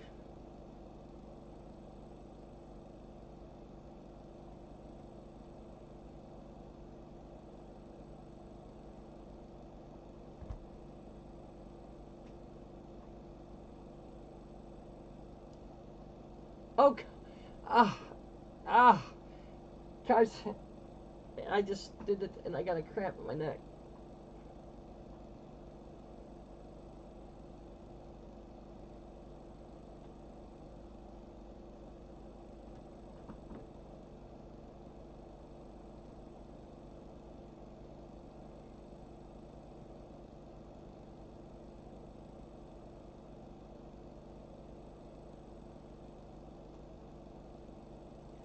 One left. We can do it. We can do it. I got bug bites all over my feet, like chigger bites. But I didn't go walking around in the grass, I don't think. I don't remember. Man, I hate when I get chigger bites. They itch like crazy. I must have had to have walked in the grass somewhere to get trigger bites, but I've definitely got trigger bites in my legs.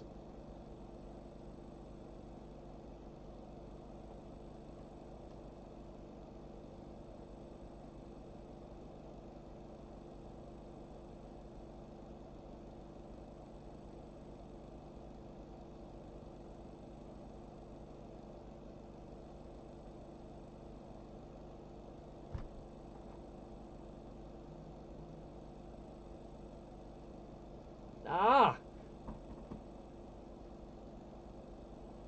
Oh, I forgot I had the kink in my neck yesterday, and I was having Linux massage it. Oh, it felt so good. But then I kinked it again. No, I forgot. Oh man.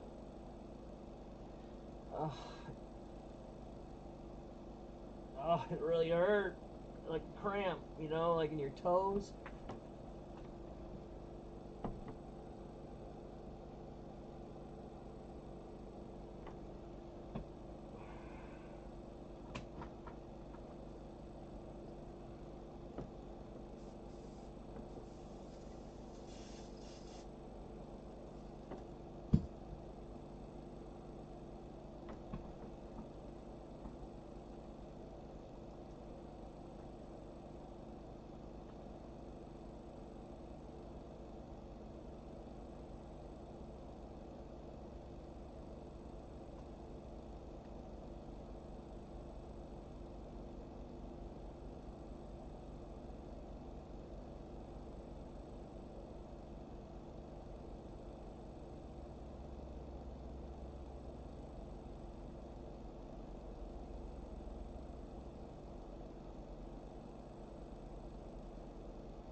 Who will be the hero?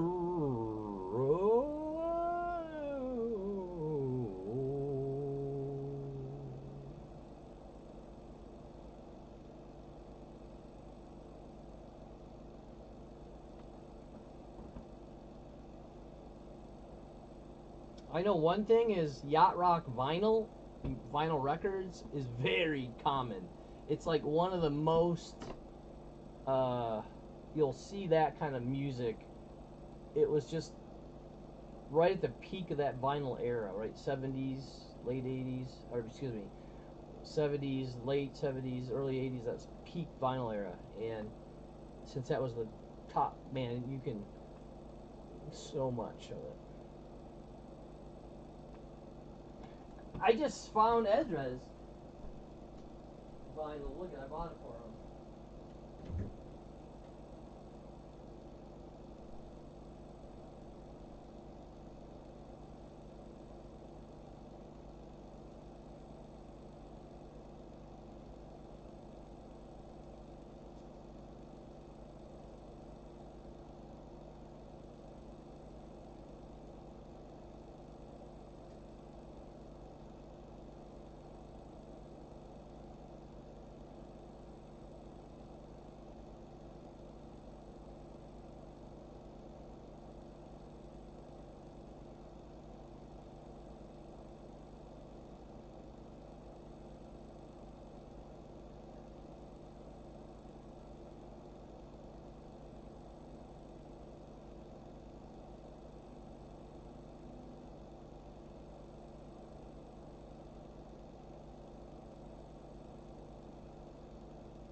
One left.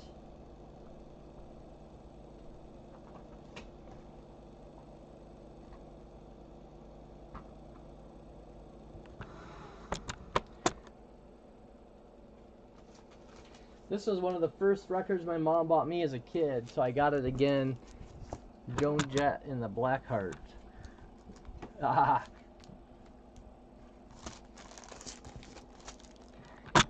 I remember I was a young kid and I got that. This was another one my mom got me when I was young. Roger Whittaker. Funny enough. I guess that would kind of be adult contemporary. I don't know if it's yacht rock. I don't know what they call this.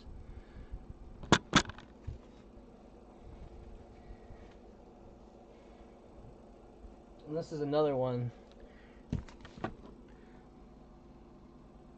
that was kind of. I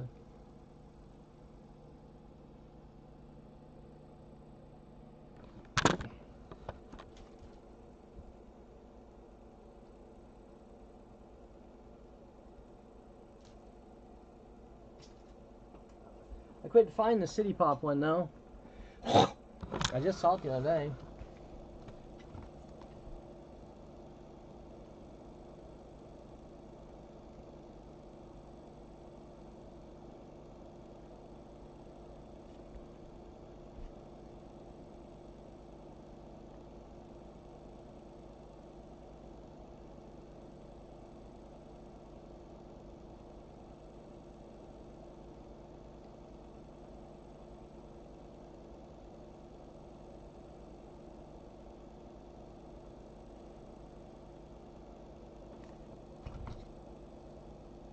What? Let me look it up. I'm kind of curious what they considered Roger Whittaker. Is that a music that you remember from when you were younger?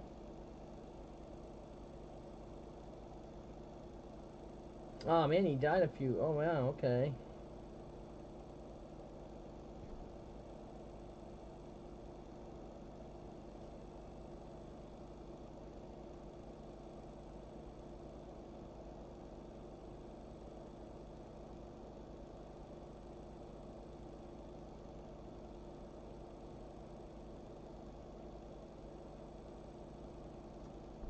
From Kenya.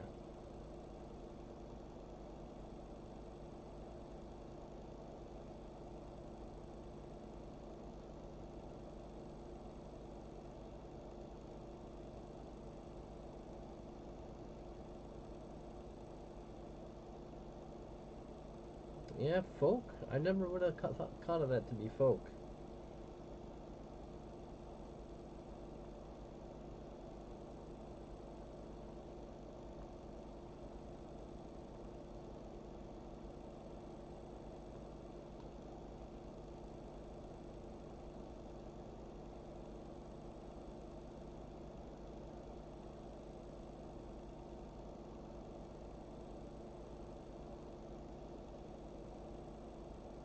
Yeah, I think I remember that.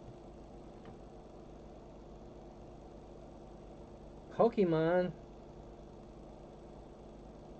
One left, guys. I was hoping. The Last Farewell. It seems to be the song I remember. Let me see. Let me listen to the song.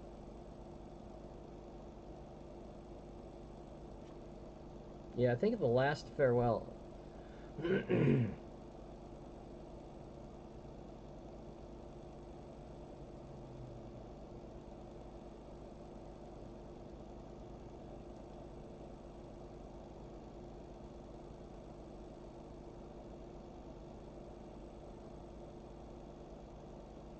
Yeah.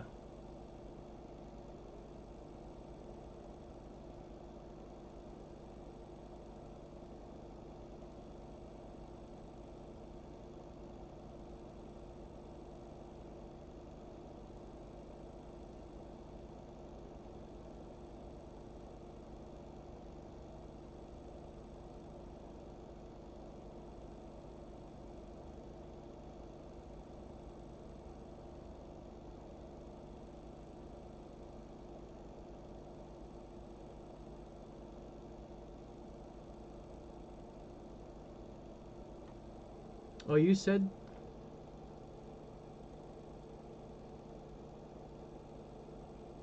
Oh, is that? Oh, I thought that was a song title.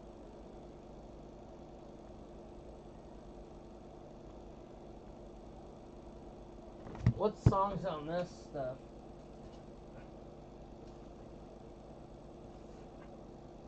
Oh, it's his best. Oh, yeah.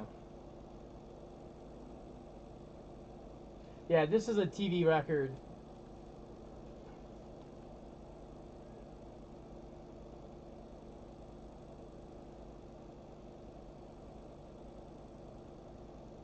Yeah, my mom listened to this when I was little.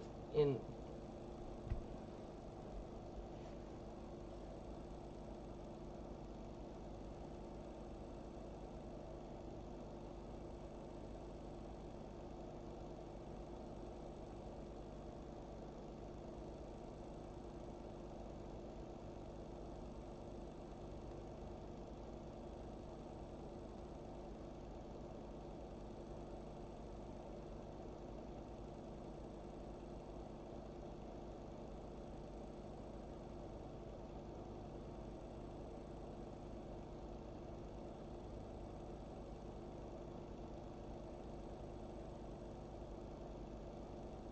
Eric just texted me.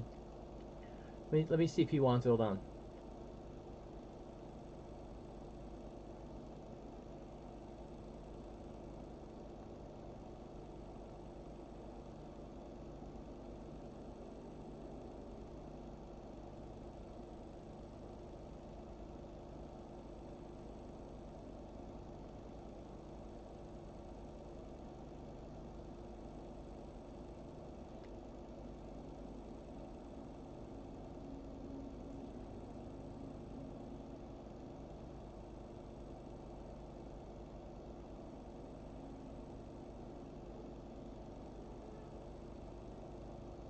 All right, Eric will take 2. So. All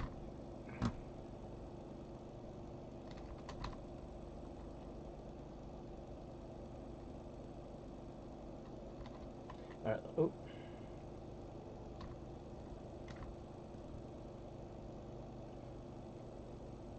I told him we're randoming now. He said he's on his way.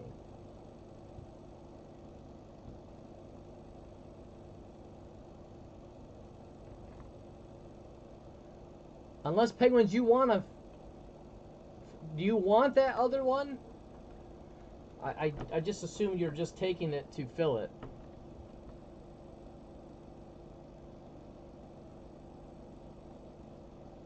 Six.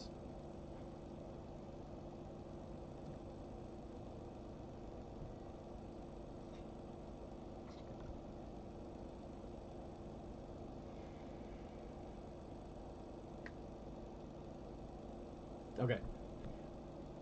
1, 2, 3, 4, 5, 6.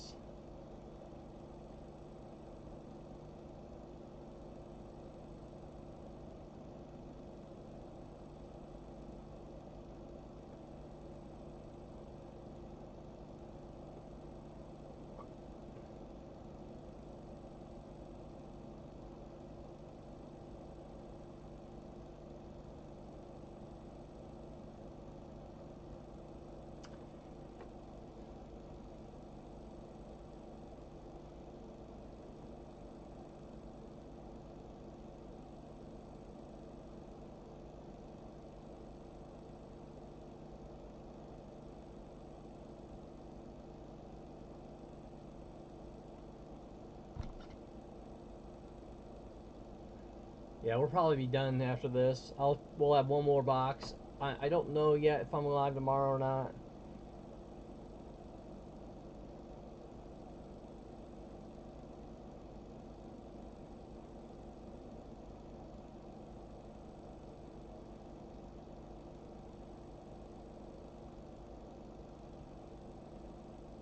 Six.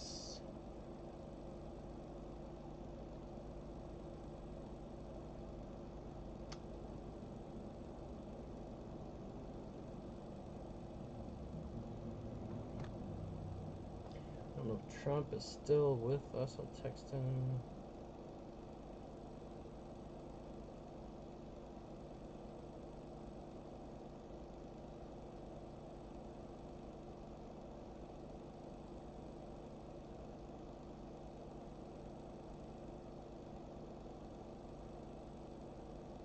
Oh, speaking of, oh, Eric's up.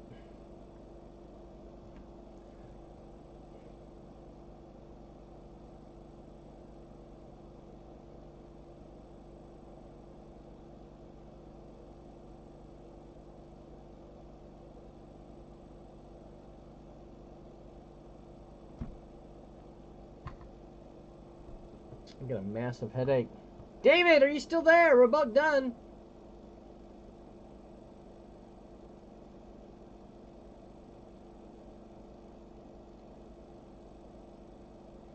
No, you're good.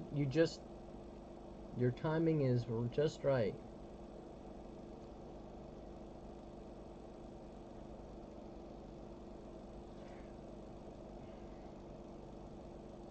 It's the Prospect Edition. I don't know anything about it.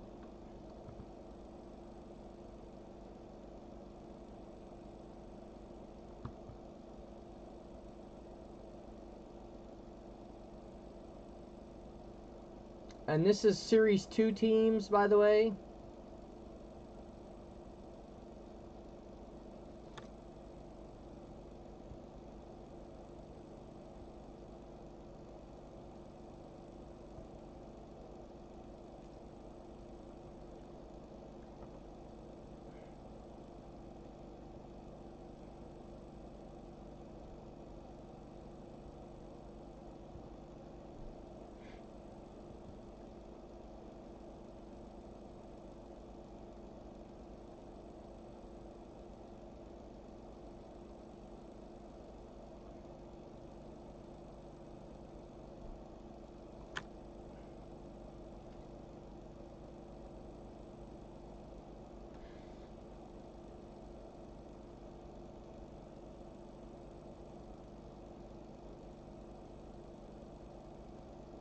Damn. 24. I don't think they've got 25 out.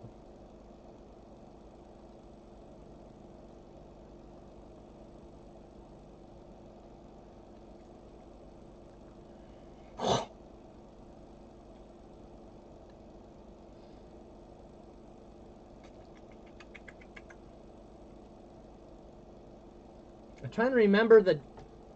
Yeah, see, I'm getting Boys of Summer mixed up with the two because I just... Yeah, both. And I can't remember...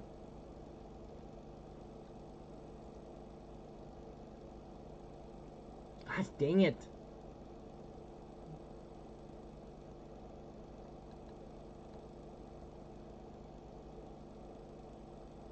I'm going to go lot 8. Just feeling it.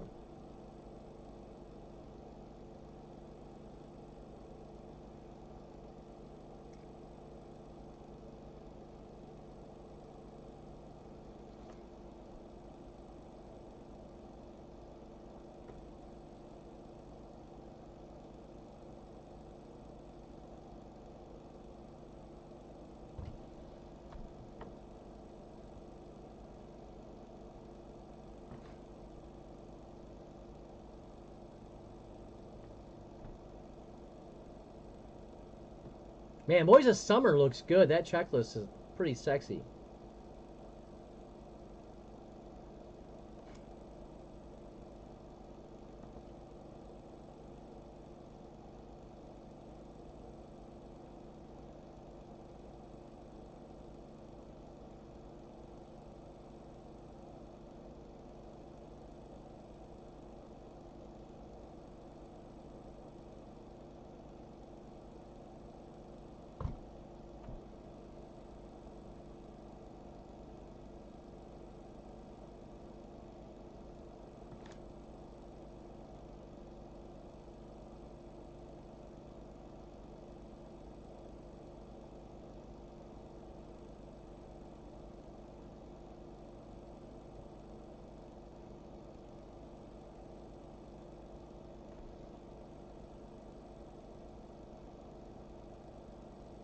Penguins.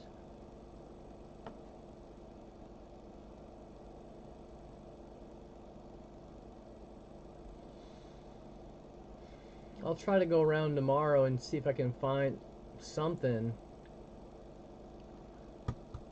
I don't even know what would be good for fillers. We still have 3 boxes of Topps Chrome Megas. Football seems to be more fun than Chrome.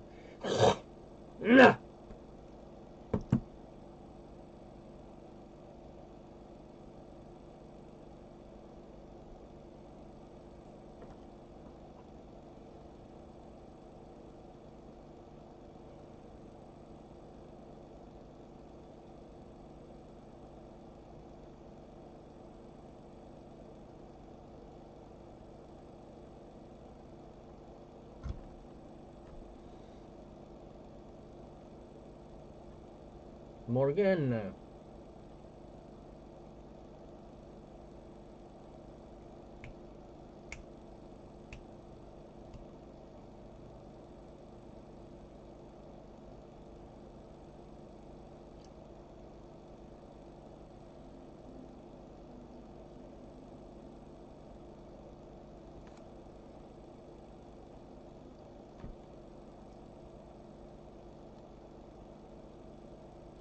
Trumpety.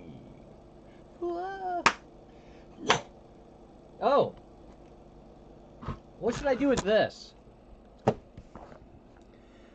It's not cheap box. Should I put it on a picker team?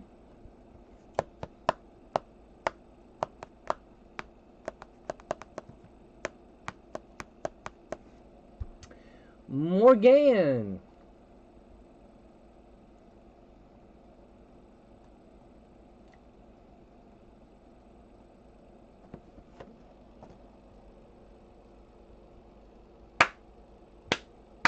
David should buy it. $600 out the door.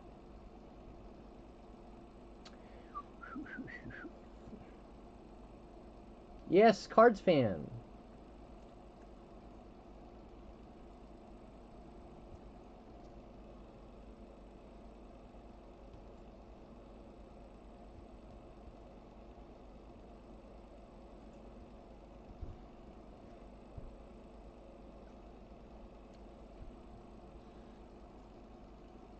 What you got?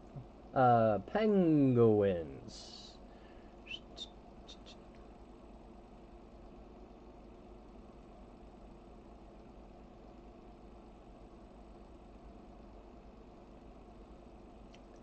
What? Not make us... What? What does that mean?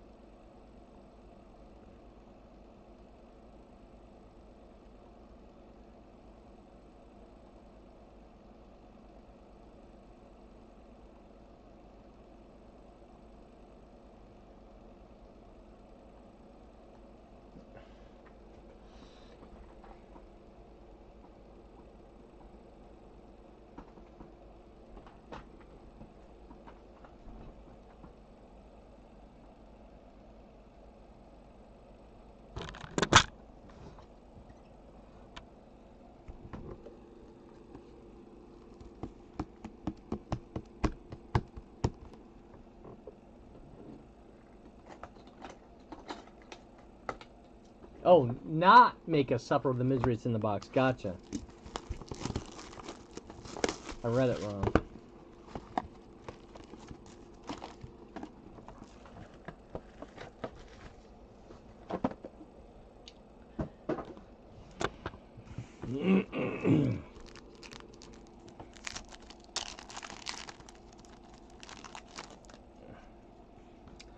All right.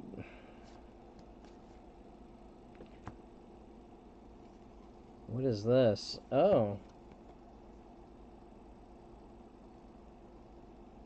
Yeah, I mean, that's why I don't break higher end stuff.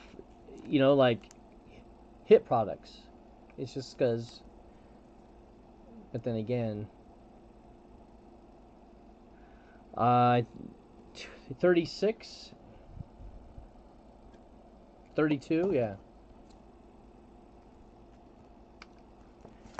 Out of 19. Who is this guy? Oh, Baltimore.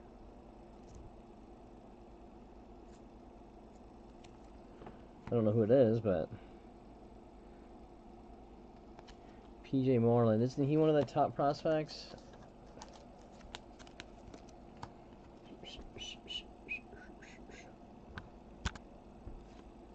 Oh!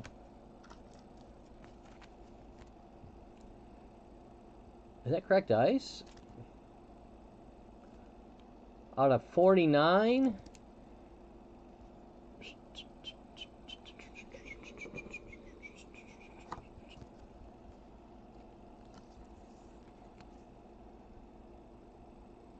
Who's the team? I don't see the team.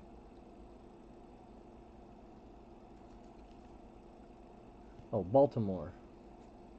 That's me. Yeah, this is Baltimore too, right? Double Daddy.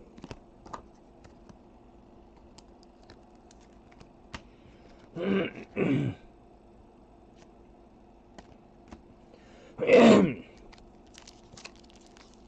mean, we could try running this back. I got 2 for fillers. Like Mitchell, Montgomery, Jacob Melton, Houston.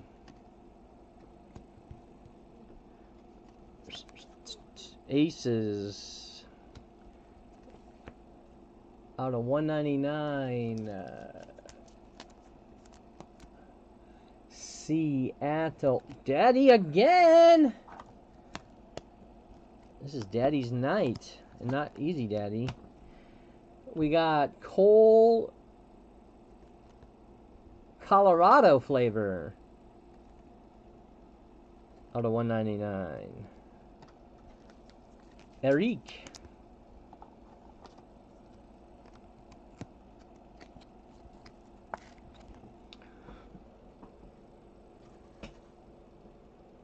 Mommy! Show me the milkers. That's what Easy would say.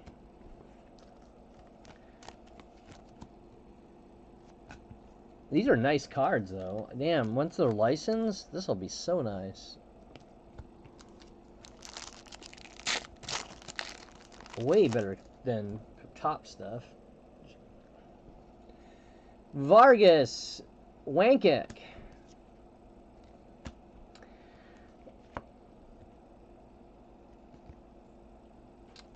Out of 39 for Tampa Bay.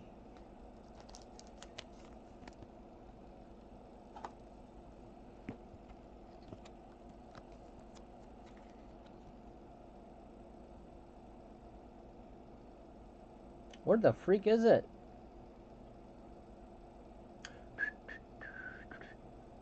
I know I moved Tampa Bay. Oh, there it is. Morgan! Baby Morgan! Baby!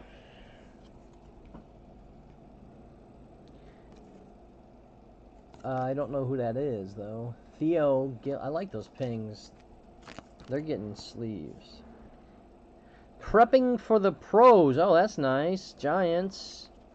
I guess he's not going to be in the pros this year. And they're not... I thought he was a dual, but I guess he's not pitching anymore. Penn's mom. Oh, autograph. Jacob. Oh, no way! I was wondering why he took lot 6 first. Easy, close your thighs. You don't want to see this yum-yum. 60 out of 99.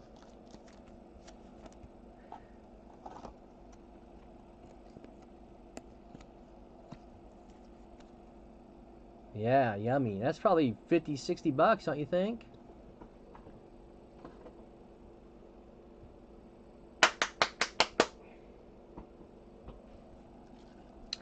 Luke. Nate. Damn, I actually like this. It's a pretty dang good product. Again, man, tops one set. Hill. Minnesota. Prepping for the pros. Out of 99, Jackson Kent. Washington. Miles Naylor, and he knew her. Oakland. Auto. Oh, uh-oh.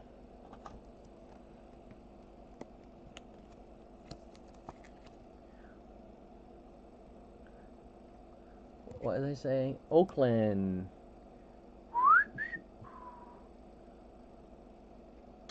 Where art thou, Oakland? Damn it. I don't know why I can't find teams tonight. Or any night, for that matter. Penn's mom's got it going on tonight.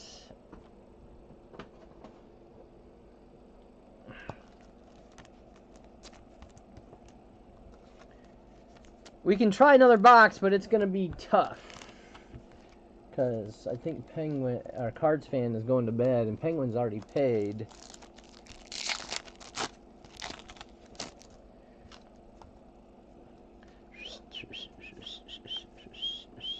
J.D. Gonzalez, Tampa.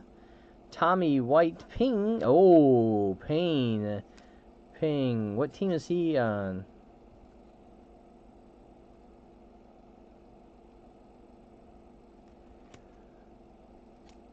New York Mets.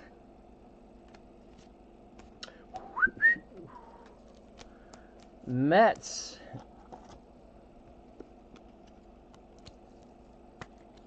Ooh, I feel like a woman. Eric.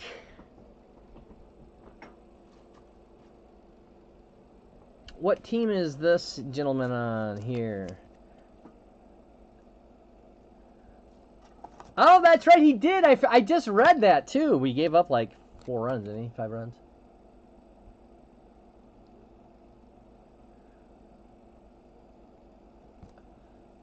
Payne, Easy, is this a Milwaukee? Don't be bashful. Easy's all shy tonight. Like, he's scared to talk. Ford's Cards fan. Didn't get any Cardinals, unless that's a Cardinal. Cincinnati. Mets. Or Yankees. That's a Yankee. Lauder, Domination. Melton, the 299. Houston. Walker Martin. San Francisco.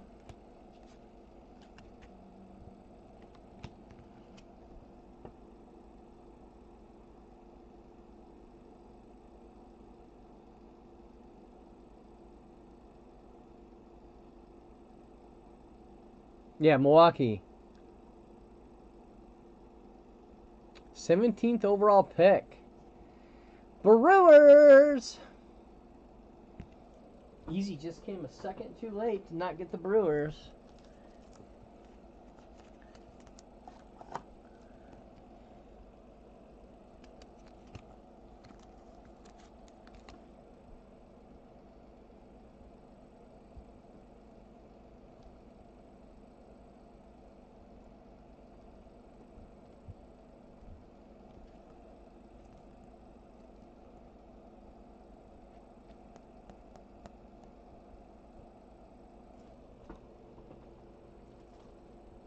Hen's mom.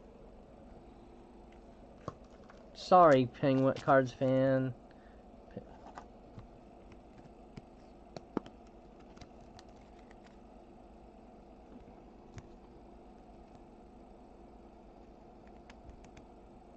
But you got the Tigers and Indians.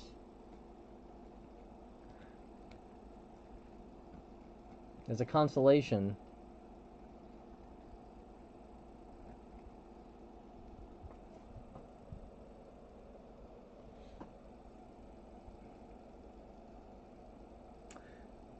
Can I find this again? Where is Houston?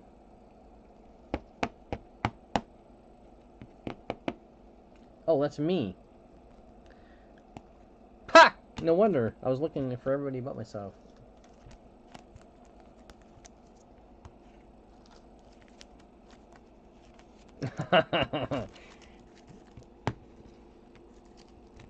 You want to run it back? I mean, that was fun. I loved it.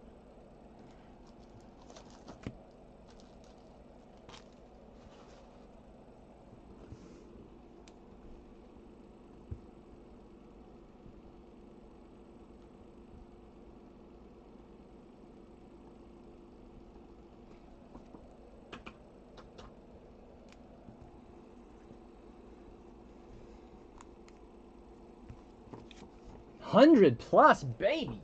Damn, I just shipped your box too. Well, I'm glad you don't sell. That makes it a little bit better.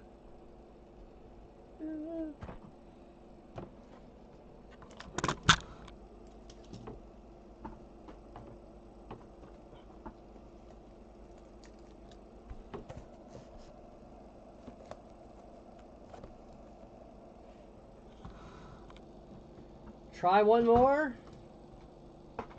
That was a lot of fun.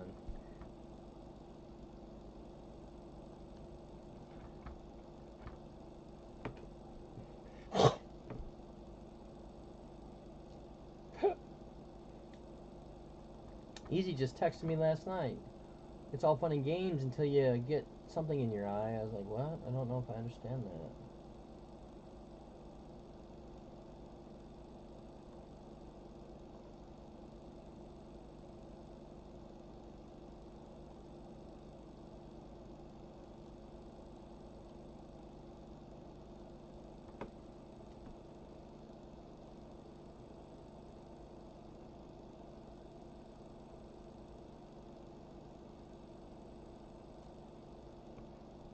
Oh, did I drag those in the wrong spot?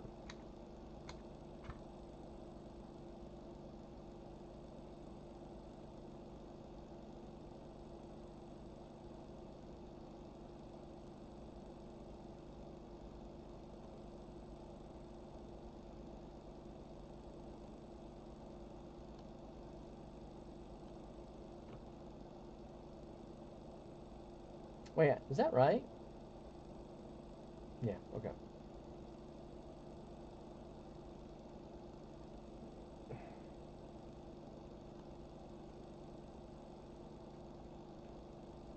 I mean, we can try it again. I don't know.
I'll take 2 right off the top. Oh god, oh god, oh god.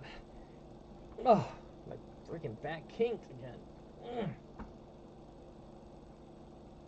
It would probably take a lot of everybody would have to take multiples here. But yeah, we get. I'm not sure yet if I'm gonna go live or not tomorrow. I'm leaning towards yes, by the way. Yeah, I don't think we'll get there tonight. But we'll still try. There's I thought Dave, I don't know if he's on his way or to go eat tonight.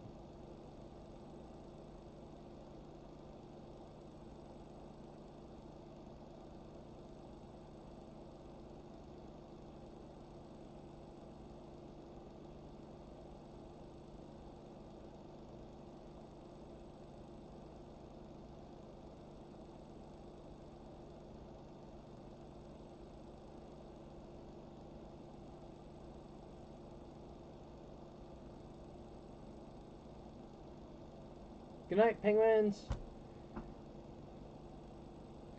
Yeah, we'll probably myself just head out in a minute.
Well, we don't have a chance, so we could barely fill the first one. We had more folks. But ow, it's a good product for. I mean, if you want to stay, when I go live next, it's going to be the same line. So if you want to keep your spot in it, I can keep a spot. I don't know if y'all be here or not when I fill it, though. That's half the problem.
Well, crap.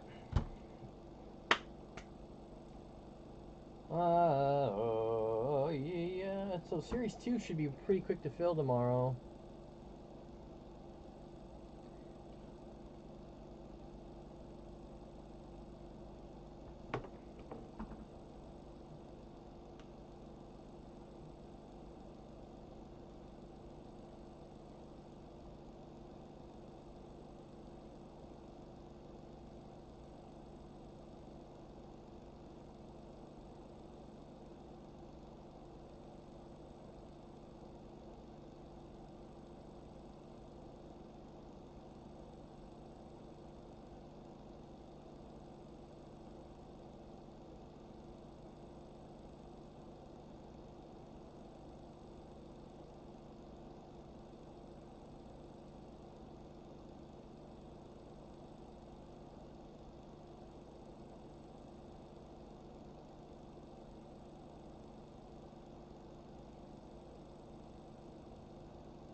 Yeah, you came just a tad late.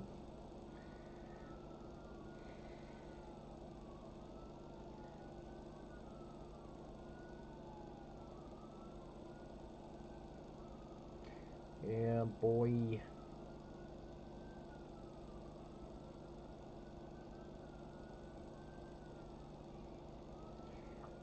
Definitely going live on Sunday. I volunteered to work on Monday. Should be dead, I hope, but yes, Kaboom is in that product. Yeah, prospect. Morgan was saying earlier that some of the Kabooms in it sell for quite a bit of money, like especially the A's guy, Kurtz, whatever. He says this card sells for like $700.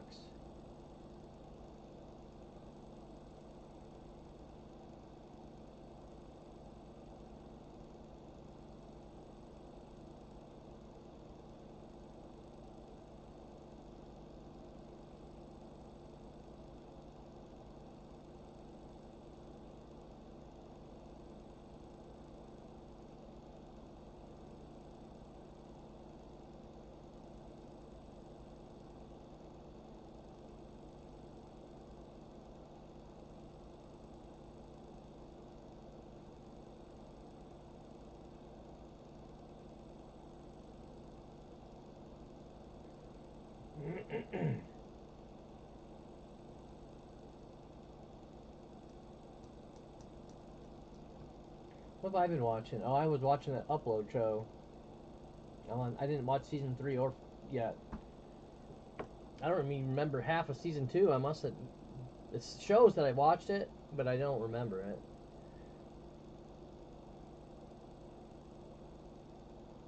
I think David's coming over to get me to go eat somewhere. I don't know if he's on his way or what's going on.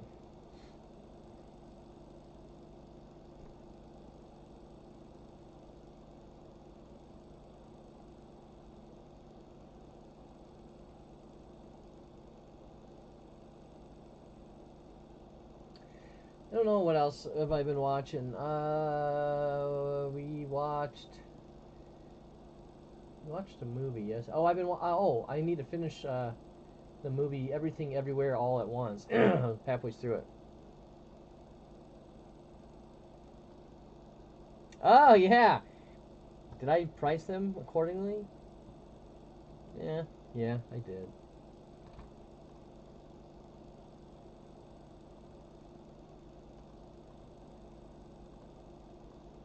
Not that I priced them off the Kabooms. I didn't even pay attention to that. Though I did see them as I was scrolling through the checklist and pricing it. I didn't use the Kabooms as a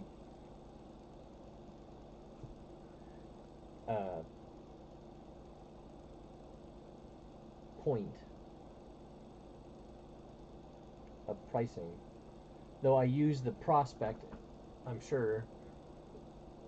Like the Brewers were damn good and had 2 good guys. The A's had a couple good guys. The Cardinals actually, man, the boys of summer, some teams got some really sexy auto chances. Like the Padres. And that's not why they're 33, but you can get there's 22 Tony Gwynn autos. Oh, all right, Eric, thanks.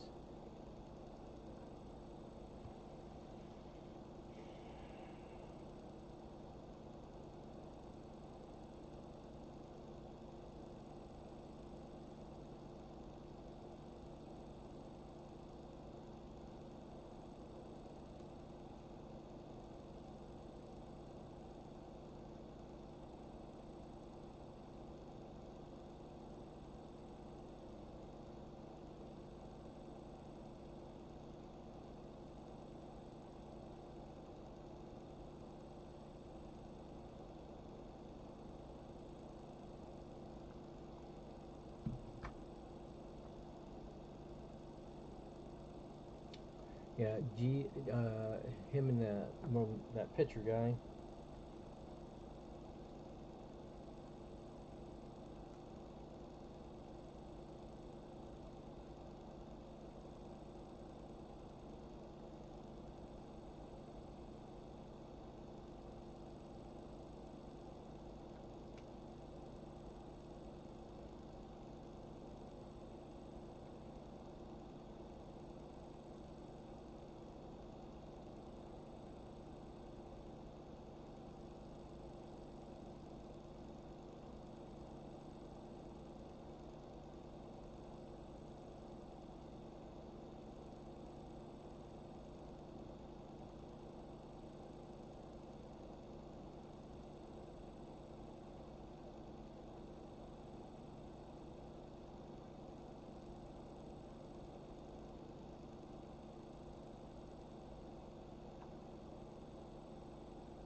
tired, kinda.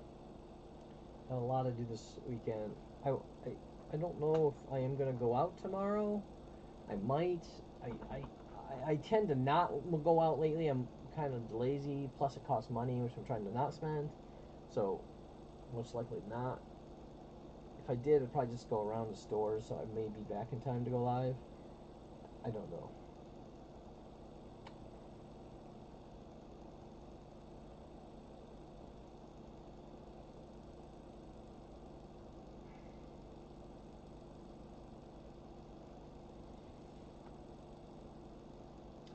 I'm just kind of lazy to get off camera. Finally, you know.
Oh, gotta work tomorrow, yeah.